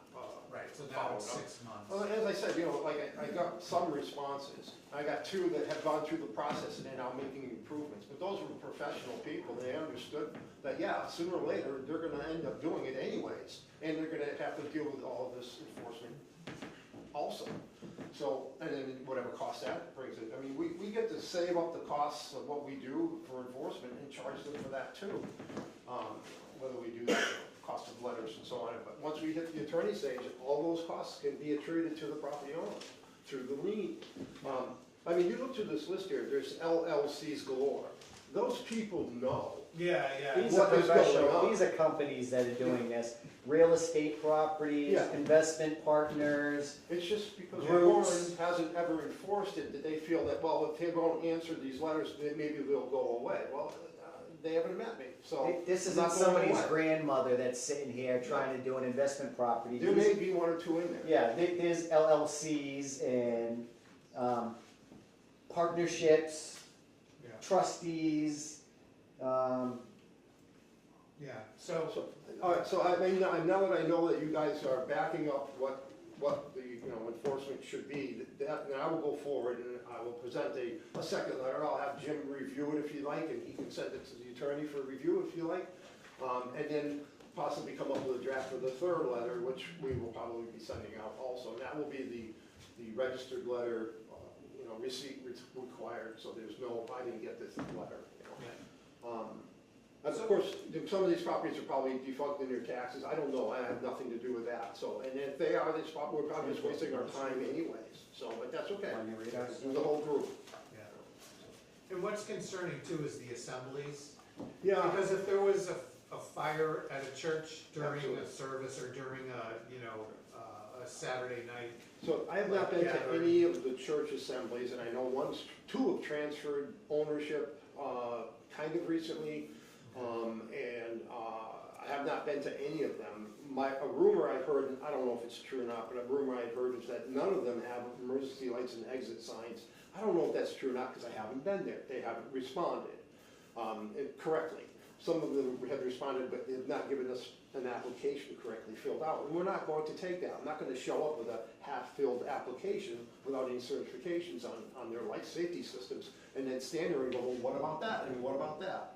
It's not how it works. You provide me with the third-party inspection certificates, then Adam and I go there, and we make sure that those inspection certificates are valid and they're correct. And that's what we do. We don't go down and hold the button on the exit sign for 90 minutes to see if that makes the 90-minute thing. So they haven't responded. They sent in their applications completely unfilled out. We sent it back saying, please respond, and they're the ones listed in there.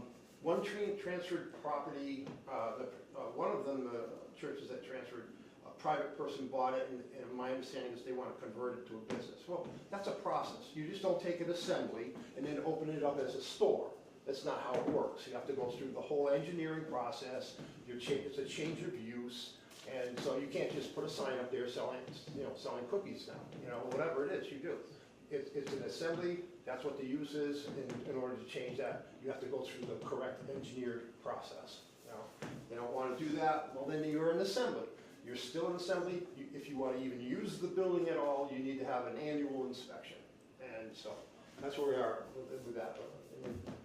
But I'll be sending out letters to the assemblies again stating that you haven't complied, you're going to need to comply, or we're going to revoke your certificate of occupancy, and you won't be able to use the building at all until you go through the whole process again.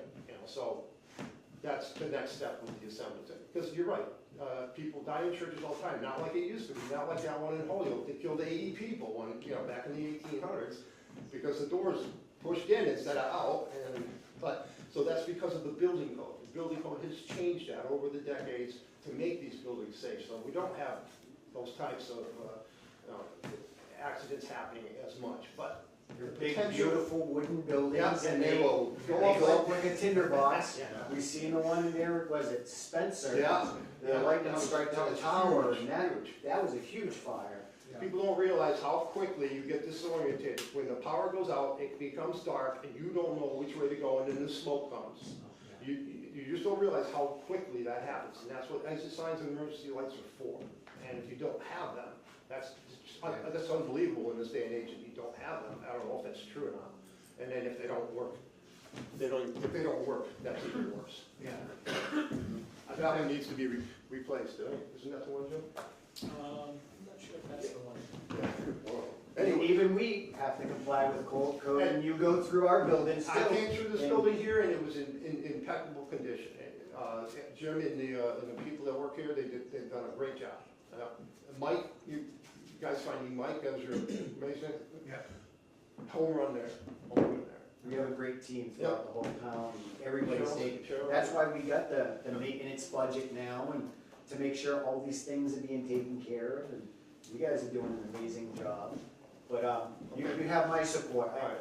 So if you want to have a discussion with me individually or have another meeting, just let me know. I'll put together a second response letter to both assemblies and multifamilies. If you want, I'll Jim review it with the attorney. I don't think you need to, but that's okay. I don't mind. And then we'll go from there. Okay. Do you have any questions? No, I think this is really good. I think it's a very long and hard process. Yeah, it's a process. It might be sweet, bitter things, but everything is in pro of the health of the people. That's where we were looking. We're not here to bother, owners or anything, it's just for the safety. Because if something happens, then who's responsible? Oh, it wasn't inspected. Oh, inspector, come over here. So, you know what I'm saying? Every time something like that happens, they always look at the town and they look at the building departments. When's the last time it's been inspected? Why was this allowed to be done? I Well, feel, the thing is, the responsibility of doing those inspections is on the property owner. They're required to request the inspection. We're not required to go out and babysit them. So that's where the confusion is. It's their requirements as property owners to request the inspections that they are supposed to have. So, I mean, people want to blame the building department or the individual inspectors, but that's not the blame. The blame is at the property owner for not requesting, which is what we have here, not requesting and I don't go there until I get an actual written application. I don't just show up unless there's a clear violation or somebody's injured. And I did find, out of all the years that we went back and of all the properties, I found one real inspection, and that was done in 2003, and that was because of somebody was injured, and so it was a kind of a lawsuit thing. So out of all the properties, my assistant and I went through every single file yesterday, and we found one out of all of those properties, out of all of the years that we have records, so. But I'm here to change that, so. Okay. All right. All right, good. Thanks. Good job, thank you. Mr. Chairman, just if I can, just for the board's perspective on the legal stuff, I wanted to remind the board that we did reduce legal by 20,000 this year, so, we may have to look, next year, depending on when these things could potentially go out. There's still a process involved, but for next year's fiscal 27 budget, you may want to look at this if we're going to ramp up some of these enforcements and inspections and different things to that nature for that, because I'm assuming that some of these things will end up in some type of litigation for the future. I would think that by, the time 27 rolls around, July 1st, that's probably right about when we'll start doing the real costs. I mean, it's gonna take time to catch up on all this, but that's when the costs, if we have to go to court, that's when the real costs are gonna come. Hopefully it doesn't come to any of that. No, I agree. Realistically, it may, Yeah. but I think if we give people opportunity and give them notice and say, hey, get this done. But I don't see how they're not doing it because of insurance purposes. Well, I'm that's sure how, insurance companies must be how these requiring it. insurance companies not ask for those. It's not like some of these are just, again, mom and pop. They're LLCs, they're corporations. This is their business, I should is have, doing properties. I should have included their addresses, I only put their names in there, but some of them are from out of state, so. I'm sure there's a lot These of are New York corporations, ones, yeah, right? yeah. So, these are corporations, they know what's going on, so, but until we enforce it, they're not gonna do it, and so that's what we need. We were just, Okay. 24 North Street is Queens LLC? Yeah. Queens No, LLC? it's not, Queens is gone. Yeah, is that the Oh, one it's that new just, now? it just transferred? We didn't That have it? transferred 2 years ago. Oh, okay, well, That's so now- our records are up. Yep, that's See, gone. this is we got these records. We need So to you talk might be because sending the that wrong owner- ones. The caretaker of that property is over here in Rutland. Okay, Okay, so get with the board. our of health. records, my records, these records, they come from the assessor's office. So we take their records, and they probably still didn't get it updated yet, so I don't know. But 2 years later, Yeah, they should be updated. something should have been filed in this. The thing is, we didn't get any of the letters back, so it was, they were They transferred. still have the same owner, but the realty manager Yeah, okay. takes care Well, of we, the all property. right, so that, I don't care what the management is, I care about the owner. We send a notice to And the that's the guy property you owner. have here. And if Yeah, they that's decide Queens to LLC. ignore it, that's up to them. No, there's not, Queens LLC was a management company. He is not Queens LLC. Okay. Yeah, that's funny, because like I said, we got this information from the assessors. Yeah, we'll have to do some research on that. Yeah, so Okay, make sure Make sure we're getting the right people. Well, as I said, we send a letter to wherever the taxes, the assessor tells us it is. We can check it against the tax records too. But if they don't come back to us undeliverable, then they went somewhere, they went to somebody, Yeah. so they were forwarded, you know, so that's what, the way the court looks at it, in my understanding, so. Yeah. Okay. And then, Mr. Chairman, also with regards to, I know it was mentioned about recovering the cost in leaning properties. That can only happen if a judgment is issued in a court. Right. So, you know, there's no guarantee that the town would get whatever, you know, lien back, whatever money that they're looking to collect back. So that, a judgment would have to be actually issued in the court in order to do that. I just wanted to set, you know, the record, you know, just to make sure the expectations are there. I think I can speak for the three of us that we probably feel it's worth the money to spend it for the quality of life in the town. Okay. The people who live in these places and attend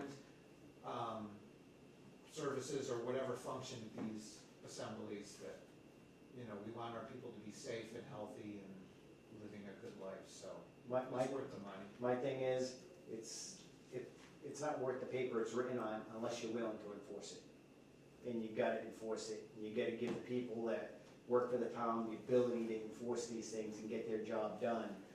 And I feel good because we got somebody here that's willing to take on that challenge and go forward with it and get it done. Same thing, Board of Health. They opened up a can of worms when they started doing what they did, but they had to do it because people were just being irresponsible, and there were a lot of people living in really poor conditions, and there still are, and you're doing a good job with that. Same thing with people paying their taxes. You took on that challenge, and how much of a headache is that? But guess what? Yep. There's 14 properties going up for auction now because people didn't pay their taxes. And we can't have you owning a house for 20 years and never paying a penny to the town. That's not fair to everybody else. Everybody else got to do it. Same thing. It's a People process. that upkeep their homes, and people that live in those homes have a contract, and they may be afraid because they're elderly, or they have kids and they don't want to be thrown out on the street if they complain. Right. And you're going in there, and Board of Health's going in there and saying, hey, Yeah. we're gonna fight for you, and we're gonna make sure you're living healthy. That's what it's all about, making sure everyone's safe getting in and out of the buildings, that's what my job is. And to make sure that the fire department, police department, anybody, the UPS guy, that they will up a set of stairs, they don't fall down on them, so that's what we do, and I'm willing to do it, I just need the backing of the Same thing firefighter goes up those stairs, There's they gotta a take cost. somebody out of an apartment, Right, stairs give way, now we just lost a bunch of firefighters and a resident. sure. The cost of that, of them getting well is gonna be a lot more than what it is for us to enforce this, so. All right, All right, thank you. thank you. Awesome, thank you. All right. Review with a possible vote to accept the hours for Leona Robel and Diane Hollier that completed for the senior property tax work-off abatement program. Thank you, Mr. Chairman, members of the board. Both individuals have completed their hours as of the November 1st deadline, Leona Rubel and Diane Hollier.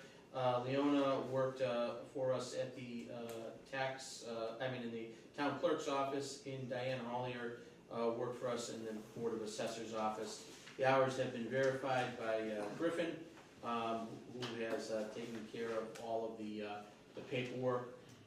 The next item on your agenda is seeking for their reappointments in those respective positions, with the addition of also sharing some of the hours of Diane Hollier to the senior center, because the senior center also has a need for some hours at the senior tax abatement program. Okay, so first of all, let's deal with approving Leona and Diane. Any questions? No. No, sir? All right, can we have a motion? I'll make a motion to accept the hours for Leona Rubel and Diane Hollier, completed for the Senior Center Tax Work-Off Abatement Program. Is there a second? Second, All in favor? David Dufresne, aye. Derek Bailey's aye. Richi Hacker, aye. Motion passes. And we'll thank Leona and Diane for doing that. And then Leona and Diane also want to continue working, so we'll deal with that. So they're gonna work what they did before, plus at the senior center, right? Diane Hollier would be assigned to half of the hours at the senior center, and the other half would be at the assessors. Okay. There's a need for those departments. Yeah, great. All right, there's no objections. Somebody make a motion? I'll make a motion to approve the applications for Leanna Rubel and Diane Hollier for the upcoming senior property tax work-off abatement program with assignments. Is there a second? Second, All in favor? David Dufresne, aye. Derek Bailey's aye. Richi Hacker, aye. Motion carries. Discussion with possible vote to enter into a contract with Weston and Sampson Engineers, Inc. for professional engineering services for the Rising Above Warren's plan for a flood resilient future project. Thank you, Mr. Chairman, members of the board. As you may recall, at one of our last previous meetings, the town was the recipient of a state grant in the amount of $234,000. That is going to take care of this particular assessment and study that will help identify flood resilient areas and flood areas in town, and to help us with a further action grant later on to address some of the issues of the culverts and some of the flood mitigation that needs to happen in town. This contract was awarded to Weston and Sampson because of their unique history and knowledge of the town, as they recently completed the town's master recovery plan at the Wrights Mills plant, as well as working on Pulaski Street in West Warren. Also, Chapter 30B of the procurement laws doesn't require contracts with architects and engineers and related professionals to have a competitive procurement process. After sitting down with the staff internally, we felt confident that Weston and Sampson was the best vendor to provide these services in the time frame that we're looking to get this done. The grant has to be completed by June 30th of 26. So we don't have much time. And so Weston and Sampson is on the ground, is working on it, and we need a contract in place for them to continue the services. Okay. I mean, they've done a great job on so many projects for the town, so it's good that we're continuing to use them. They're very familiar with the town. Yeah, yeah. All right, are there any questions, or you can make a motion if you're ready? Who's ready? Okay. All right, I'll make a motion to enter into a contract with Weston and Sampson Engineers, Inc. for professional engineering services for the Rising Above Warren's plan for a flood resilient future project. Is there a second? Second. All in favor? David Dufresne, aye. Richi Derek Hacker. Bailey- Oh, you go. Derek Bailey's aye. Richi Hacker, aye. Still. Okay. Warrants and bills. Mr. Dufresne. Yeah, Where'd they go? tab 12. It's on the actual Oh. tab now. We didn't put it on the back? Nope. Oh my God. Brave new world. Oh. All right, so for warrants, payroll, 0926-26 for $122,974.79. Accounts payable, 16-26 for $79,830.39. Accounts payable 17-26 for $185,028.78. Accounts payable 18-26 for $210,942.36. Is there a second? Second, All in favor? David Dufresne, aye. Derek Bailey's aye. Richi Hacker, aye, motion carries. They're so, this is. I know, I like it. Yeah, it's The good. being- bowl, I took my it's glasses huge. off. I was able to read it from here. Yeah. I know, it's nice. Good job. All right, the bills. He can go above too far. Yeah. It's the simple things that matter. So bills, National Grid for $273.82. KP Law for $4,111.41. Easy True Value for $11.67. Verizon for $25.53. Turley Publications for $220.92. Amazon for $59.95. Smith Vocational High School for $7,231. Wear Radio for $300. Fire Equipment Inc. for $720. You gotta abstain from this.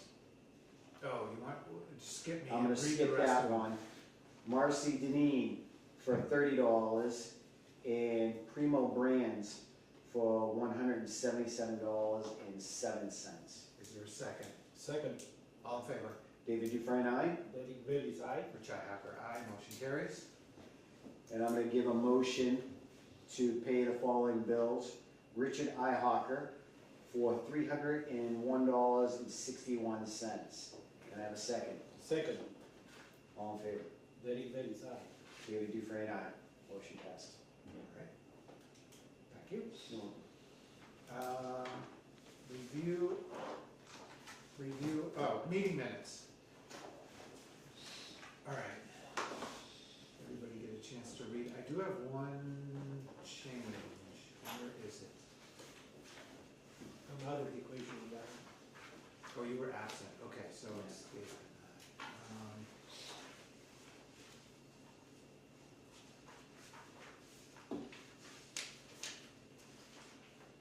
oh, okay, so number 4.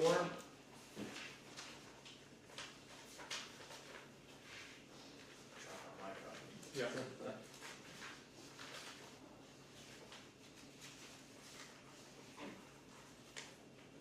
I can just give you mine. Just borrow.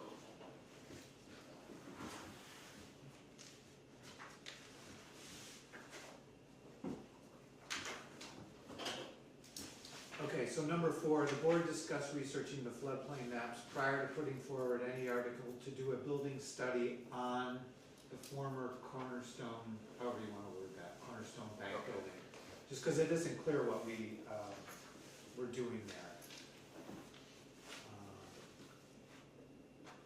Let me see. I don't think I have anything else.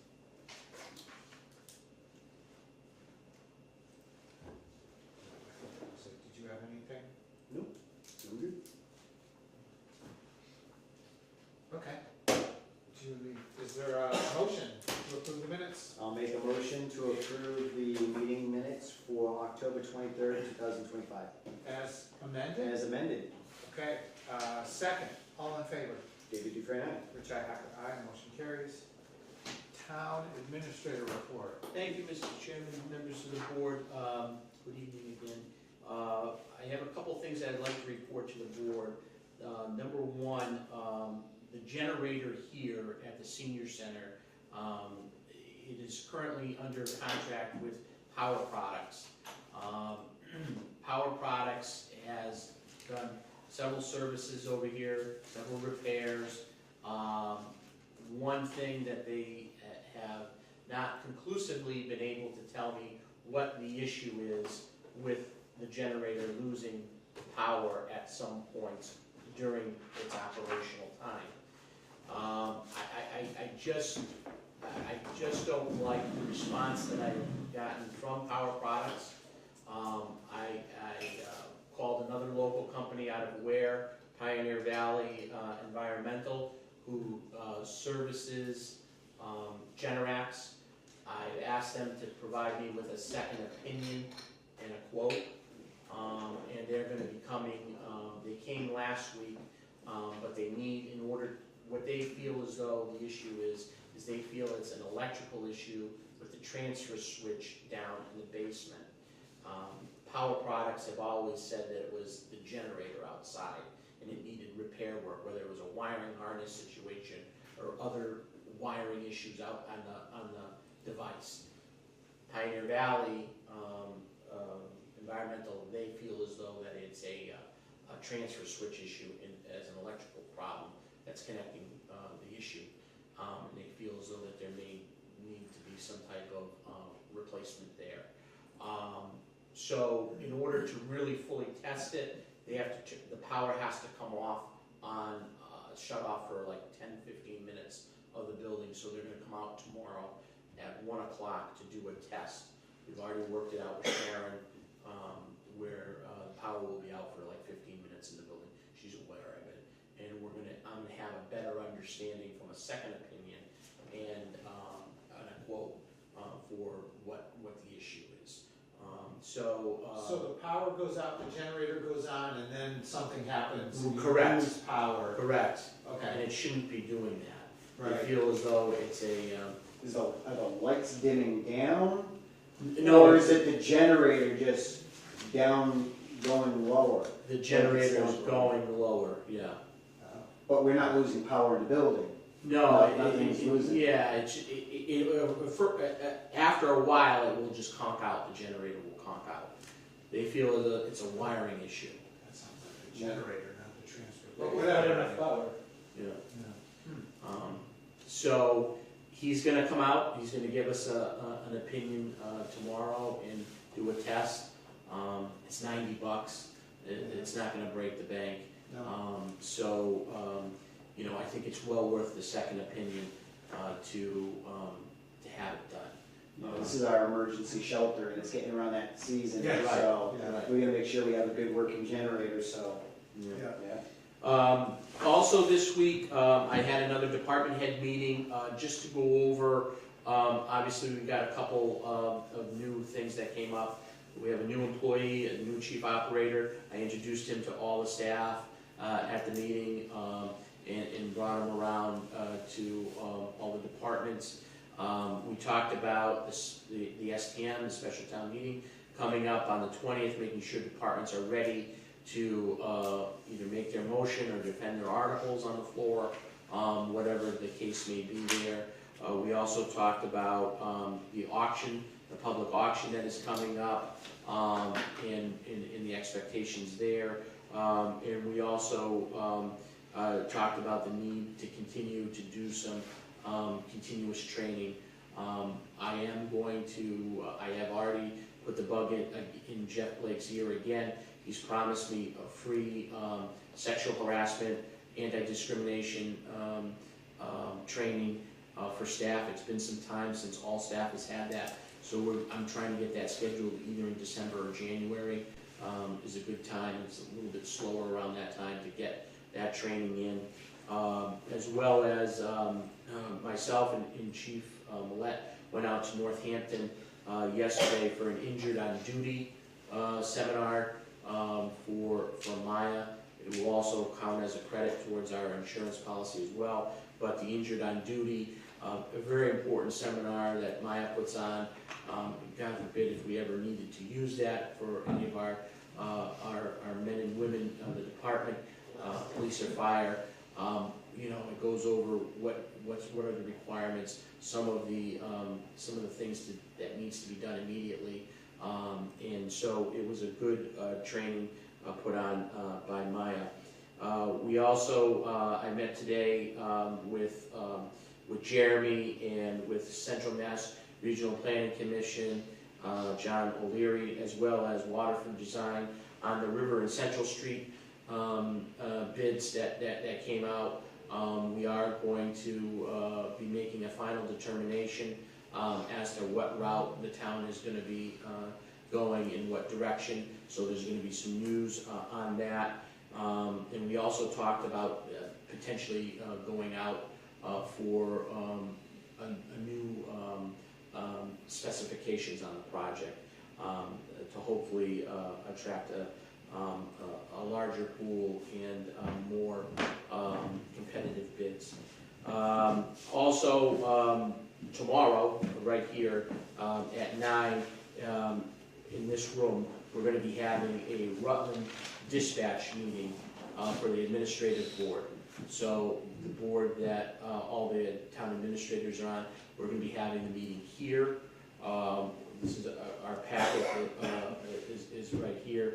And we're going to be talking about different bylaws, operating bylaws, executive director authority and responsibilities, banking resolutions, there's some treasury issues, and going through some of the union contract negotiations. Their union for the dispatch union is up.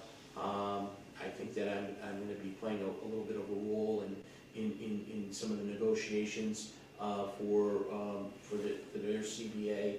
I know that they've asked for me to take over as chair tomorrow, because our chair is going to be out. So we're going to have a meeting right here, and I will report back to the board as to what the body has determined in the outcome of this meeting at our next meeting.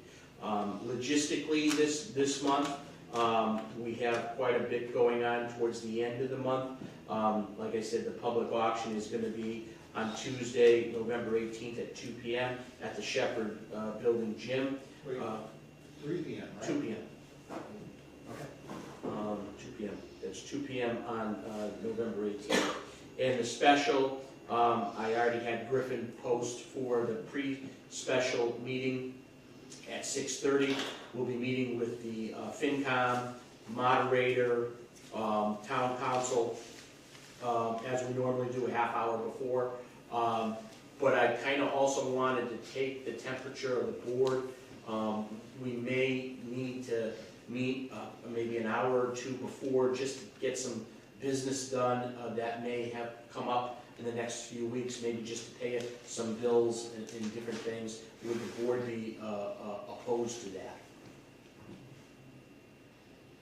I guess not. I mean, we're going to be there anyway. What do you guys okay? I don't know yet. Okay. I start a new job, so. Oh, wow, all right. All right, well, if we can keep it on point, right? Yeah. Only what's needed? Yep. Okay. I mean, would you prefer having it at Quabog, or would you want it here? No, let's do it all at the same Okay. spot. All right. Yeah, so we're there, we get there, we can take care of Okay. business and. So the 6:30 meeting is already posted, so that's taken care of. Okay. If needed, we would post for a separate meeting before that. Okay. And as I mentioned prior to, during this prior discussion, I am meeting with Rich to talk about the auction's goals and expectations on the 13th at 4 o'clock. And then the following day at 10 o'clock, I'm going to have a meeting, our first initial meeting with Maya on the property casualty insurance, just as a kind of a finding out what initially some of the potential changes and potential outlook for next year. We are going to be having in the next week or so an announcement rolling out on the special task force that I talked about that is going to be addressing and looking at the rising cost of insurances. So at the department head meeting, I had asked for volunteers, and the volunteers that I've got so far were Chief LaVoy, Jeremy Olson, and Don Swistak. I also would like to have a retiree on there. Madeline Latazik has volunteered for that as the retiree.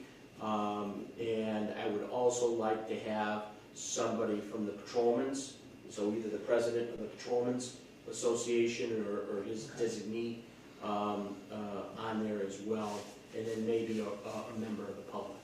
Okay. So, once we finalize that, that announcement will be, will be coming soon, and I'll notify the board prior to the announcement when it's gonna happen. Okay, so what's that committee gonna look at specifically? It's gonna look at, options of how we can save some money on insurance costs. Right, health, liability, All the insurances. property? Yeah. Okay, Yep. all right, Yep. good. Yep. Yeah, that's great. So, I'm sure what we'll have is maybe on that pre-meeting, as long as we can firm up everybody who's gonna be on that, maybe we can have the board commission them as members, official members, and they can be recognized as an official committee. Okay. Sound good? That's all I have, Mr. Chairman. All right, any questions? Good job. All right, thank you. All right, any new business? Nothing, sir? Any old business? Yes, fires. I seen you put it on there. Yeah, it's They were curious. on my road. Oh, really? They were putting it on, yeah. No way. Oh, yeah. All the way down the road. And you said they would never go. Oh, yeah, there's no way they'll ever come up there. They were up there. I stopped. They were in my way today. I'm like, what are you guys doing? They're like, we're putting in new lines. Like, for internet? And they're like, yeah. They're like, you guys are gonna be able to upgrade your internet. I'm like, well, we didn't have internet, so it is an upgrade. So Out it's of the good. Stone Age. Yeah. Cool. I don't know how we're gonna deal with that, People are gonna be able to get a hold of us now. Yeah, see, you can't hide anymore. Not off the grid. We're no longer off the grid anymore. So do you recall how long that project was supposed to go? It's quite some time, yeah. Okay, so they started like in the spring, right? Oh, yeah, yeah. I said 2 years. 2 years? Yeah. Yeah, that's kind of the number I had, but Yeah. I'm sure. Okay. So not only do they have to run the files, but then they're gonna have to make upgrades to one of their little huts that houses all this stuff. There's one on. I think it's next to the firehouse. Yeah, yeah. Yeah. Yeah, okay. They've been doing all the main lines going up Route 9 too, Oh, all right. so support it all, so. Oh, that's right, they're gonna come before planning board. Oh, really? Yeah. Yeah, to talk about, they need a special permit.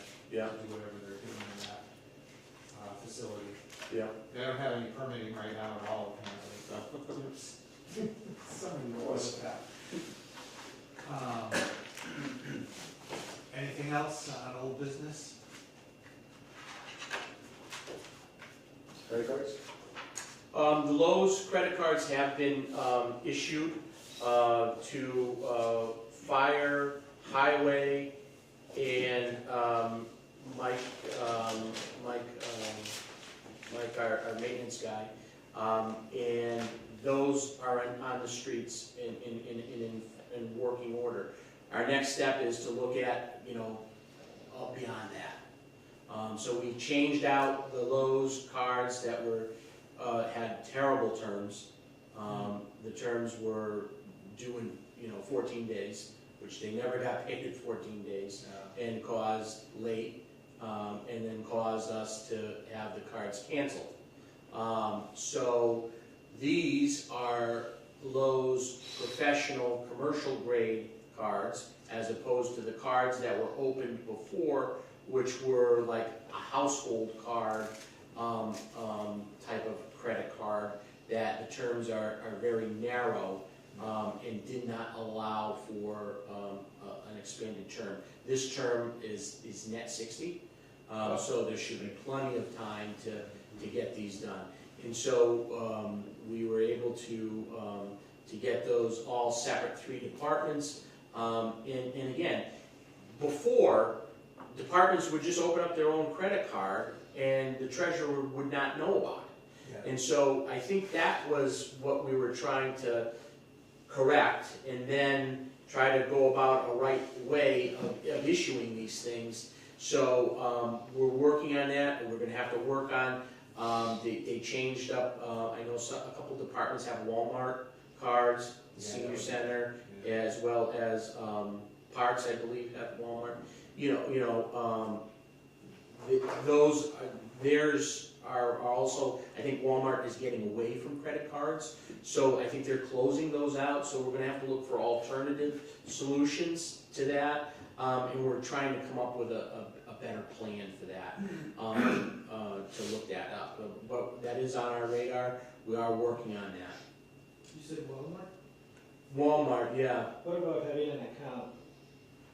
with Walmart, Yeah. do they have those? I don't know. That's something that we would look at if they offer like a, you know, an automatic payment, you know, Yeah. account. You just have to put, you know, you get a credit card for the town. Yeah, You can create a town account and then add that credit card there, so you can just pay for that. yeah, And you can get free shipping if there's nobody to pick it up. yeah. What about the sewer department? Sewer, they don't have anything right now, they never really did. You know, that's something that we could definitely look at. As a matter of fact, Scott had called me today, he needed to get some extension cords and different things.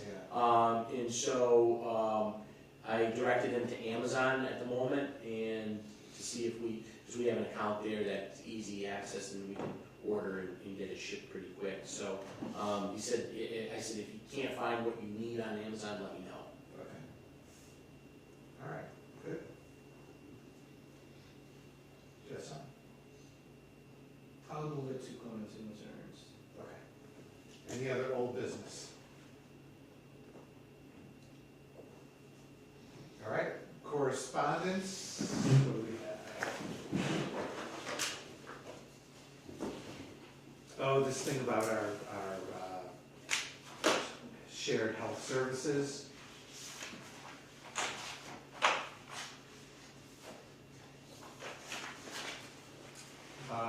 And then we had a bridge inspection for the bridge on Old West Brookfield Road. There's a lot of information in here. I can't really, I was hard pressed to figure out whether it's in good shape or bad shape. Did you, I mean, a lot of it's like minor rust or, you know, minor this and that, and others seem more concerning, but it doesn't seem like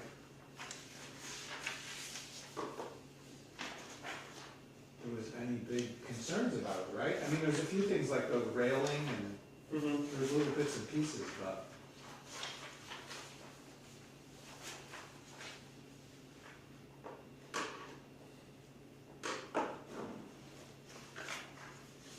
That bridge right away is more than usual. They mentioned that, yeah, I don't remember where it is in here, but they talk about, where was that? The other thing is also there's, I don't know if it's exactly at the bridge, but Oh, yeah. the sidewalk kind of like narrows down in one point, making a dangerous point for the kids walking to school, from school. Oh, really? Yeah, bridge has minor to moderate load vibrations felt as medium loads cross the structure.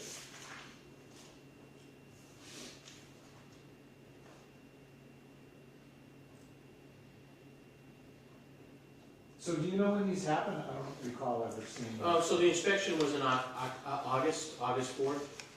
And do they, like every 10 years, 5 years? I think they're required by law to do them, every year. Oh, really? Huh, okay.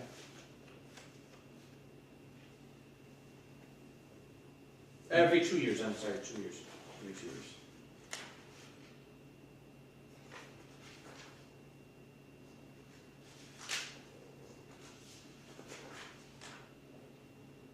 Okay, and so it seems like, for the most part, we got 6s and 7s, so I think we're okay, huh? 1 5. You know, there's definitely some,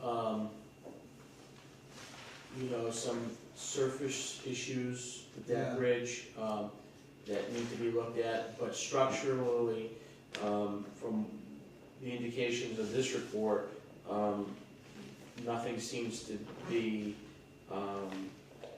No structural issues. nothing substantial at the moment. Yeah, I mean, we got dinged, just fair condition like paint / coating, Yeah. pavement condition, so, I mean, the pavement is rough over that bridge, you know. yeah, it is, yeah. Some collision damage on. Sort of rails and rails. Okay, all right, well, that's good. The one I'd like them to look at is the one going over South Street. Yeah, I know that. That's the serious one going over the tracks in the river. Okay, all right, so we're on the comments and concerns. You wanna go first? Okay. A big kudos to all the people who put together the haunted house. It was an amazing. Yeah. I just want to recognize them for their hard work and dedication. I just think it was really good. Thank you very much for doing that. Nothing like that. Whoever's in the pig mask with this Well, chainsaw. I know who that Holy is. crap, that's Well, you don't know that one? disturbing, no? We'll talk afterwards. You'll be surprised. Yeah, You did a good job. it must, I can't imagine the amount of work that I'll goes into that. follow up on that too. Trunk or treat and the trick or treat events went really well. And amazing job. Trunk or treat was very successful, even though it got moved. Everybody showed up and made it work, and there were a lot of kids there. It was very impressive. And some crazy guy was out there running around in a doctor's suit, DeLorean, something like that out there. That's right. But yeah, everybody did a great job. They were a great time. The haunted house was awesome. We went through there. Mhm. Good job with everybody. And trick or treating went off fairly well. There were no incidents on Halloween night, right? Nope. Successful Halloween. Good job, everybody. And it looked great. Kids, not much of a turnout though. Not like in the past. No, I think because of the rain. Cold and rainy. Yeah, the It weather, was a little drizzly and yeah, but it wasn't that For bad. 15 years, first year we had kids go by our house and take candy. After that, 0. This time, they took the candy. Oh, really? We You always sure it wasn't a bear? I'm You got a sure. bear that you got walking through your No, yard? that was He was a another pretty day. fat bear. Yeah. Yeah, scary. Yeah. Minutes away from isn't it? I saw what happens is I take my dog late at night out, but she was acting funny because of the smell. I said, The bear was probably right around there. yeah, watching. and I'm like, okay, what's going on? So I went to see my cameras, and 15 minutes before it was like, oh, Yeah. let's go in. Yeah, it was a big bear. It was a big one, yeah. you got anything? There's I think that's it. I think we addressed everything else. Facebook, again, a lot of people are commenting about the articles, and I know Mr. Belize has been addressing it, trying to do it as best as he can, but I think people don't understand because they're getting freaked out that they have to download the PDF. But you really can't make it visual on Facebook, especially when somebody's looking at it on their phone and saying, I can't read it. Well, you have to download the PDF, and then you can expand it out and look at it. It's like 6 pages. Yeah, it's a- Yeah. It's a big Whatever. file, there's a Yeah. lot to it, and, It's on the website, it's, right? it's an official thing, it's not hacking, it's not somebody trying to go out there and sell you health insurance or something, it's from the town saying, hey, these are the articles. And I think that's the only issue people really were concerned about, is that they couldn't open them and read them and everything, but you were addressing that the best you could. I try, but you Yeah. know, it's I just click on it on the phone and it works. So Yeah. probably works for me, doesn't work for them, and what can I do? Some people have different phones and stuff, and do you have iPhone? Yeah. I have, Android. Android phone, and it was no Yeah, problem, yeah. it was no problem to look at. You know, PDF is a worldwide file recognized to share a document safe. I think what some people have to download a PDF viewer onto their phone, because it doesn't come with it on your phone a lot of times. I believe one of the issues is, and I'm gonna blame on our old website, actually, our website today, is when you click on the link, it takes you to the page where you could have a preview of the agenda of the thing, and then down below it says attachment. Yeah. And it's not really an small. attachment, that's where you see the file, it's not an attachment because it doesn't go down to your phone or to your computer unless you ask for it. But you can view it, click on it, and you can see it. So, And we do have copies at Town Hall, Yeah. so if people want, they can come to the Town Hall and pick up a copy. And do we have them anywhere else, or just at the Town Hall? Well, they're posted on the community boards. They're available in the town clerk's office, in Griffin's office, Selectmen's office. They are on the website. There's a link on Facebook. it's everywhere, so there's. If people really wanna see them, they can find them and see them. They're out there. Yep. So, it might take a little work, 5 minutes out of your day to figure it out. You know, I could have gone and go to my computer house, my office house, open the PDF, save the PDF as images separately, and then posting all the images. But I think. But even then, you can't really expand them out and, Yeah, you can, but I think it's just, I don't wanna see it, period. but yeah. All right, my question is winter parking. When does the winter parking ban start, and what are the parameters? November 14th, Okay. April 1st. To April No parking, oh geez, now you catch me on, is it midnight to 6 a.m.?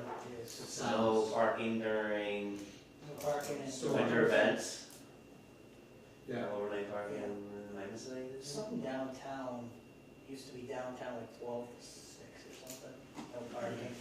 Can the police department make a post on Facebook? Yeah, we usually do. yes, yeah, Thank you. please do. Yeah. Yeah. That makes sense. Even Town Alert, too? Yeah, Make a general post and keep sharing it. yeah, okay. I usually wait for Jim's town alert to. Okay. When it comes from the police. Police can post share. too. You guys can post there too. Like, Yeah. Usually Jimmy takes care of it. Probably get it out this week if you can. Yeah. Sure. Yeah.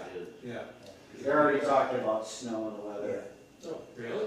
Yeah, Washington, they already got snow up there, and that knocks you snow. Yeah, They didn't Mount snow, Washington. But then they were talking about like a dusting in the area, Mm. chance of a dusting, so. Jeez, I still got leaves. You gotta remember, the temperature's dropping below 32 degrees Yeah, here, that's a couple of times. so. Happening. Yeah. it's getting cold. All right, anything else? Jim? Public? Joe Conrad, president. Well, gentlemen, as you know, next Tuesday, Veterans Day, Veterans. April 11th. April 11th. What's before that? Oh, November 11th. Yeah, November. November 11th. November What's November 10th? The day before? Marine Corps birthday. Oh. 11th. Yeah, Joe did some research. As a Marine, I gotta notify everybody out there that it's Marine Corps birthday. Come on now. It's the law. Well, the thing is, the original November 11th was called Armistice Day. And it was a year after when Woodrow Wilson made it an official day in this country. In 1938, through an act of Congress, it was changed to Veterans Day to remember the veterans who had served. Now, I think it was 1971 to 77, it was called I think it was the second Monday of the month, and then it was changed back to the actual November 11th. The reason I know a little more about this is because with one of my grandmothers, her brother enlisted in the Big Red One.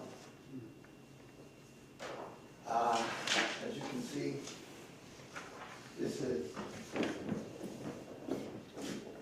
that's on real wool. Wow. And the thing is, that the Meuse Argonne is where the final battle was, from September 26th to November 11th. Now you gotta imagine 1 million soldiers on a 50-mile front. So each separate division had 1 mile. It took them 7 weeks to go roughly 12 miles. The tactic that they used was called a frontal charge, which is something that me and David would never think of doing. The 1 million men involved, there were 120,000 casualties, 26,000 dead. And as David could attest, that's an atrocious number. Losing anybody's atrocious. However, some things that I did not write on there is some of the people involved in World War I, you know. Harry Truman, who later became president, was a captain of artillery. George Patton, who originally with Eisenhower were in cavalry units. Douglas MacArthur was in an infantry unit.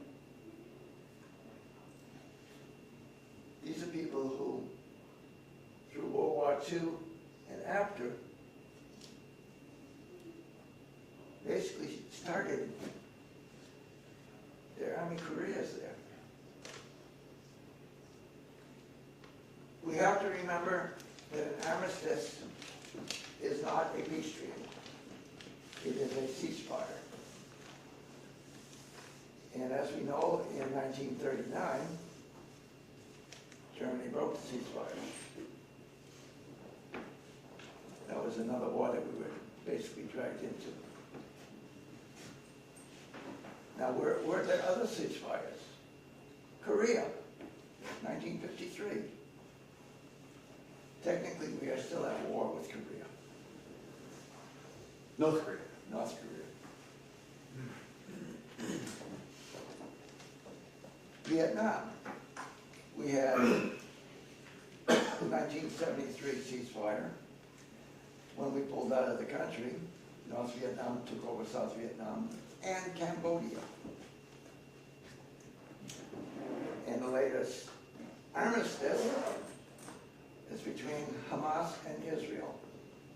And we pretty well know how that's going to go. It's only a matter of time. The lessons of the past, if not reviewed, will happen over and over through history. Sooner or later, we all know what's going to happen. But the thing is to learn from our past. Don't make those same mistakes. Now, the only reason I knew about my grandmother's brother was that after his army enlisted, he enlisted in the Navy. And he was there for 20 years.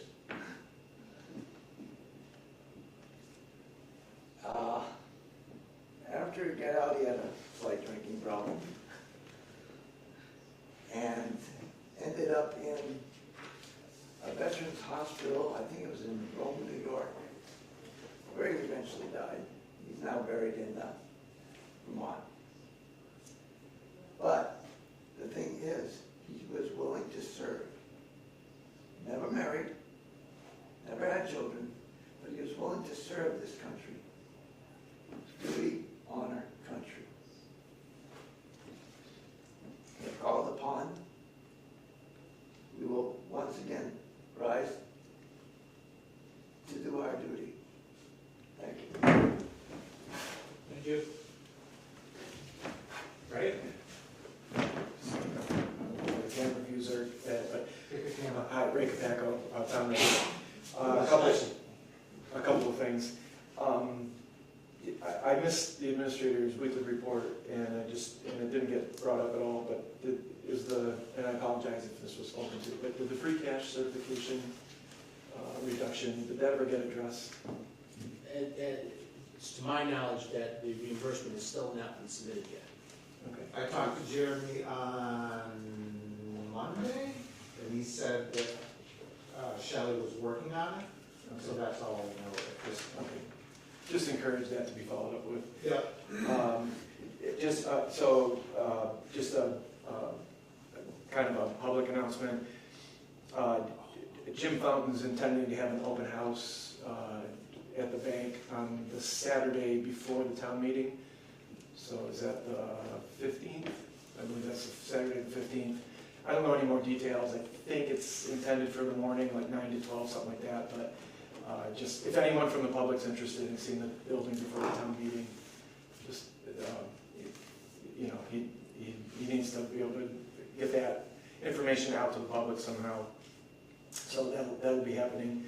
Is he gonna post that or something? I'm not How's he sure gonna how do it? he's, yeah, I spoke to him today about it. He was just asking if I thought that'd be a good idea, and I said, yeah, sure, if people are gonna have questions and they wanna see the building for themselves, just because it's gonna be voted on in the town meeting, so. Yeah. Just FYI. Hopefully, he'll be making some more information about that. Yeah, he's gotta put the info out there. Yeah. So I just wanted to, one other comment before I might get to my main point is simply, it was brought up when the building inspector was speaking about information from the assessor's office is out of date, and it is, and that needs some attention. I'm not sure if you guys can really do anything about it, but I just wanted to make sure that that was known before we say what a great team we have across all the town departments. There is a very lack in the assessor's office, so I just want to make that point that there's problems there, and so just so you're aware of that. And so on my final note, I just want to really give a word of appreciation to the town administrator's comments regarding that whole non-compliant inspection process. I'll be a little more direct than Jim was being very polite, requesting an educational process happen. I read between the lines, or listened between the lines. I think what I heard tonight was a very strident's too strong of a word, tone, but you're not going to get anywhere if you take a punitive tone right from the get-go. Okay. You need to be soft, you need to educate, you need to invite cooperation, not jump to legal threats. I beg the board and Jim to, I appreciate Bill's intent to enforce the bylaws, that's good, but they have never been enforced. Ignorance of the law, I know that's a concept, it's actually not a true concept in every application. You can't apply that to everything, because if someone's genuinely ignorant, and I'm not saying these are, I'm not trying to sugarcoat for violators, but for the other people who aren't, they're not violators, they probably are ignorant. And so you don't just punish them, you invite them to cooperate and get the process done. And so it's too bad we can't engage in conversation, because this is a conversation I should be having with the building inspector, which maybe I will, is that his I'm not here to educate at all attitude is not appropriate. He has to do some education. I know he doesn't want to, it might be a burden for him, but there's going to be times and places where he has to do some education. And that attitude that I saw tonight of he's just ready to get the lawyers lined up and start sending out the legal letters and blah, blah, blah, that's not the way to work. It's just not the way to work. And now, it may come to that, and I've made this comment in public before. Sometimes there's principles to stand on, and you need to get the lawyers involved because there is a legal process that needs to happen, and the principle needs to be enforced, et cetera. I'm all for that. But let's start with a little softer touch here first. So I appreciate your comments, Jim. Oh, And that's all I've got. Okay, all right. So I just wanted to emphasize that Thanks, sir. a cooperative versus a punitive tone is going to get you a lot further in this process. Okay. Thank you. Does anybody know on Crouch Road, I seem to see a new trailhead? You know, our backland that we own up on Marks Mountain? We get that little strip that goes up. It looks like there's a trailhead there now with a bench. And I asked Jeremy about it when I talked to him about the money thing. And he didn't know, so. I believe that's one of the neighbors there, used to be, one of the neighbors there, he sold benches and stuff. Maybe that's- But this looked more clear, Yeah. like you could, go off into the woods, so I was I just. know there was always benches and furniture lined up. Yeah, But that was. but this looks like somebody Maybe created a something like trailhead. moved. Yeah, no, but I mean, it's clear, like, now you can walk up that tract of land maybe, so I didn't know if anybody knew about it. I'm kinda curious, 'cause I wanna go up there. So, What? so, So you can if you want, Yeah, I guess so. it's town property. Yeah, just have to go on the right piece of land. Well, yeah, that's, you're being told it's town property. Yeah. All right, our next meeting, if there's no other comments, our next meeting, oh, sorry. This this construction going on down Pond Road, or houses going up on the left-hand side as you're driving up the hill. The last house is currently being built, or is just about finished now. Had a porta potty out in front of it for the duration of the job. During the last windstorm, that got dumped over by the wind. Okay, and it remained in that position until tonight. It's a health issue. Contractors should be held accountable for getting whoever they rented that from there to get that picked up and uprighted as soon as possible, not wait 2 weeks down the road or whatever it was until it's removed today. There's too much that can go wrong with that. It's just nasty. Huh? It's just nasty, I mean. even- Yeah, but now you're looking at animals getting into it, it's drawing, rodents into the neighborhood. It should be addressed by the contractor when it happens, not left in the condition it was left in. Yeah. And they were working at the site after it flipped over. Oh, really? Yes. So nobody addressed the porta john that was upside down. Well, to be fair, I wouldn't be the first one to run over there and try to stand it upright either. You don't stand it up, what you do is you contact the company that put it there and have them pick it up. Yeah, absolutely. They should.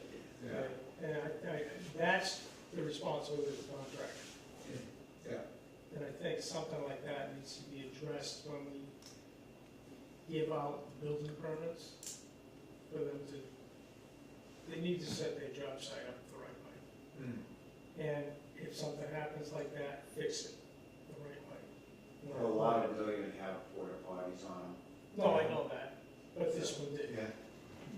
Yeah. Just because it was multi-units, right, so they were there like for a long time. Three in a row. Yeah.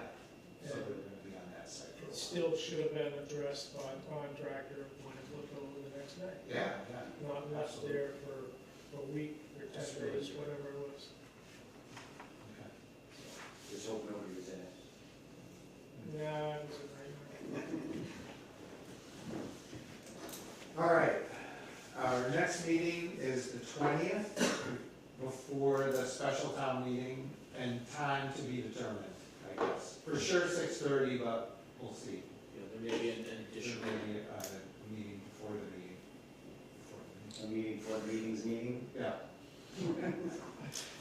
All right, if there's nothing else, is there a motion to adjourn? I'll make a motion to adjourn. Second, all in favor? Maybe it'd be very active. We are adjourned. Good night, everyone.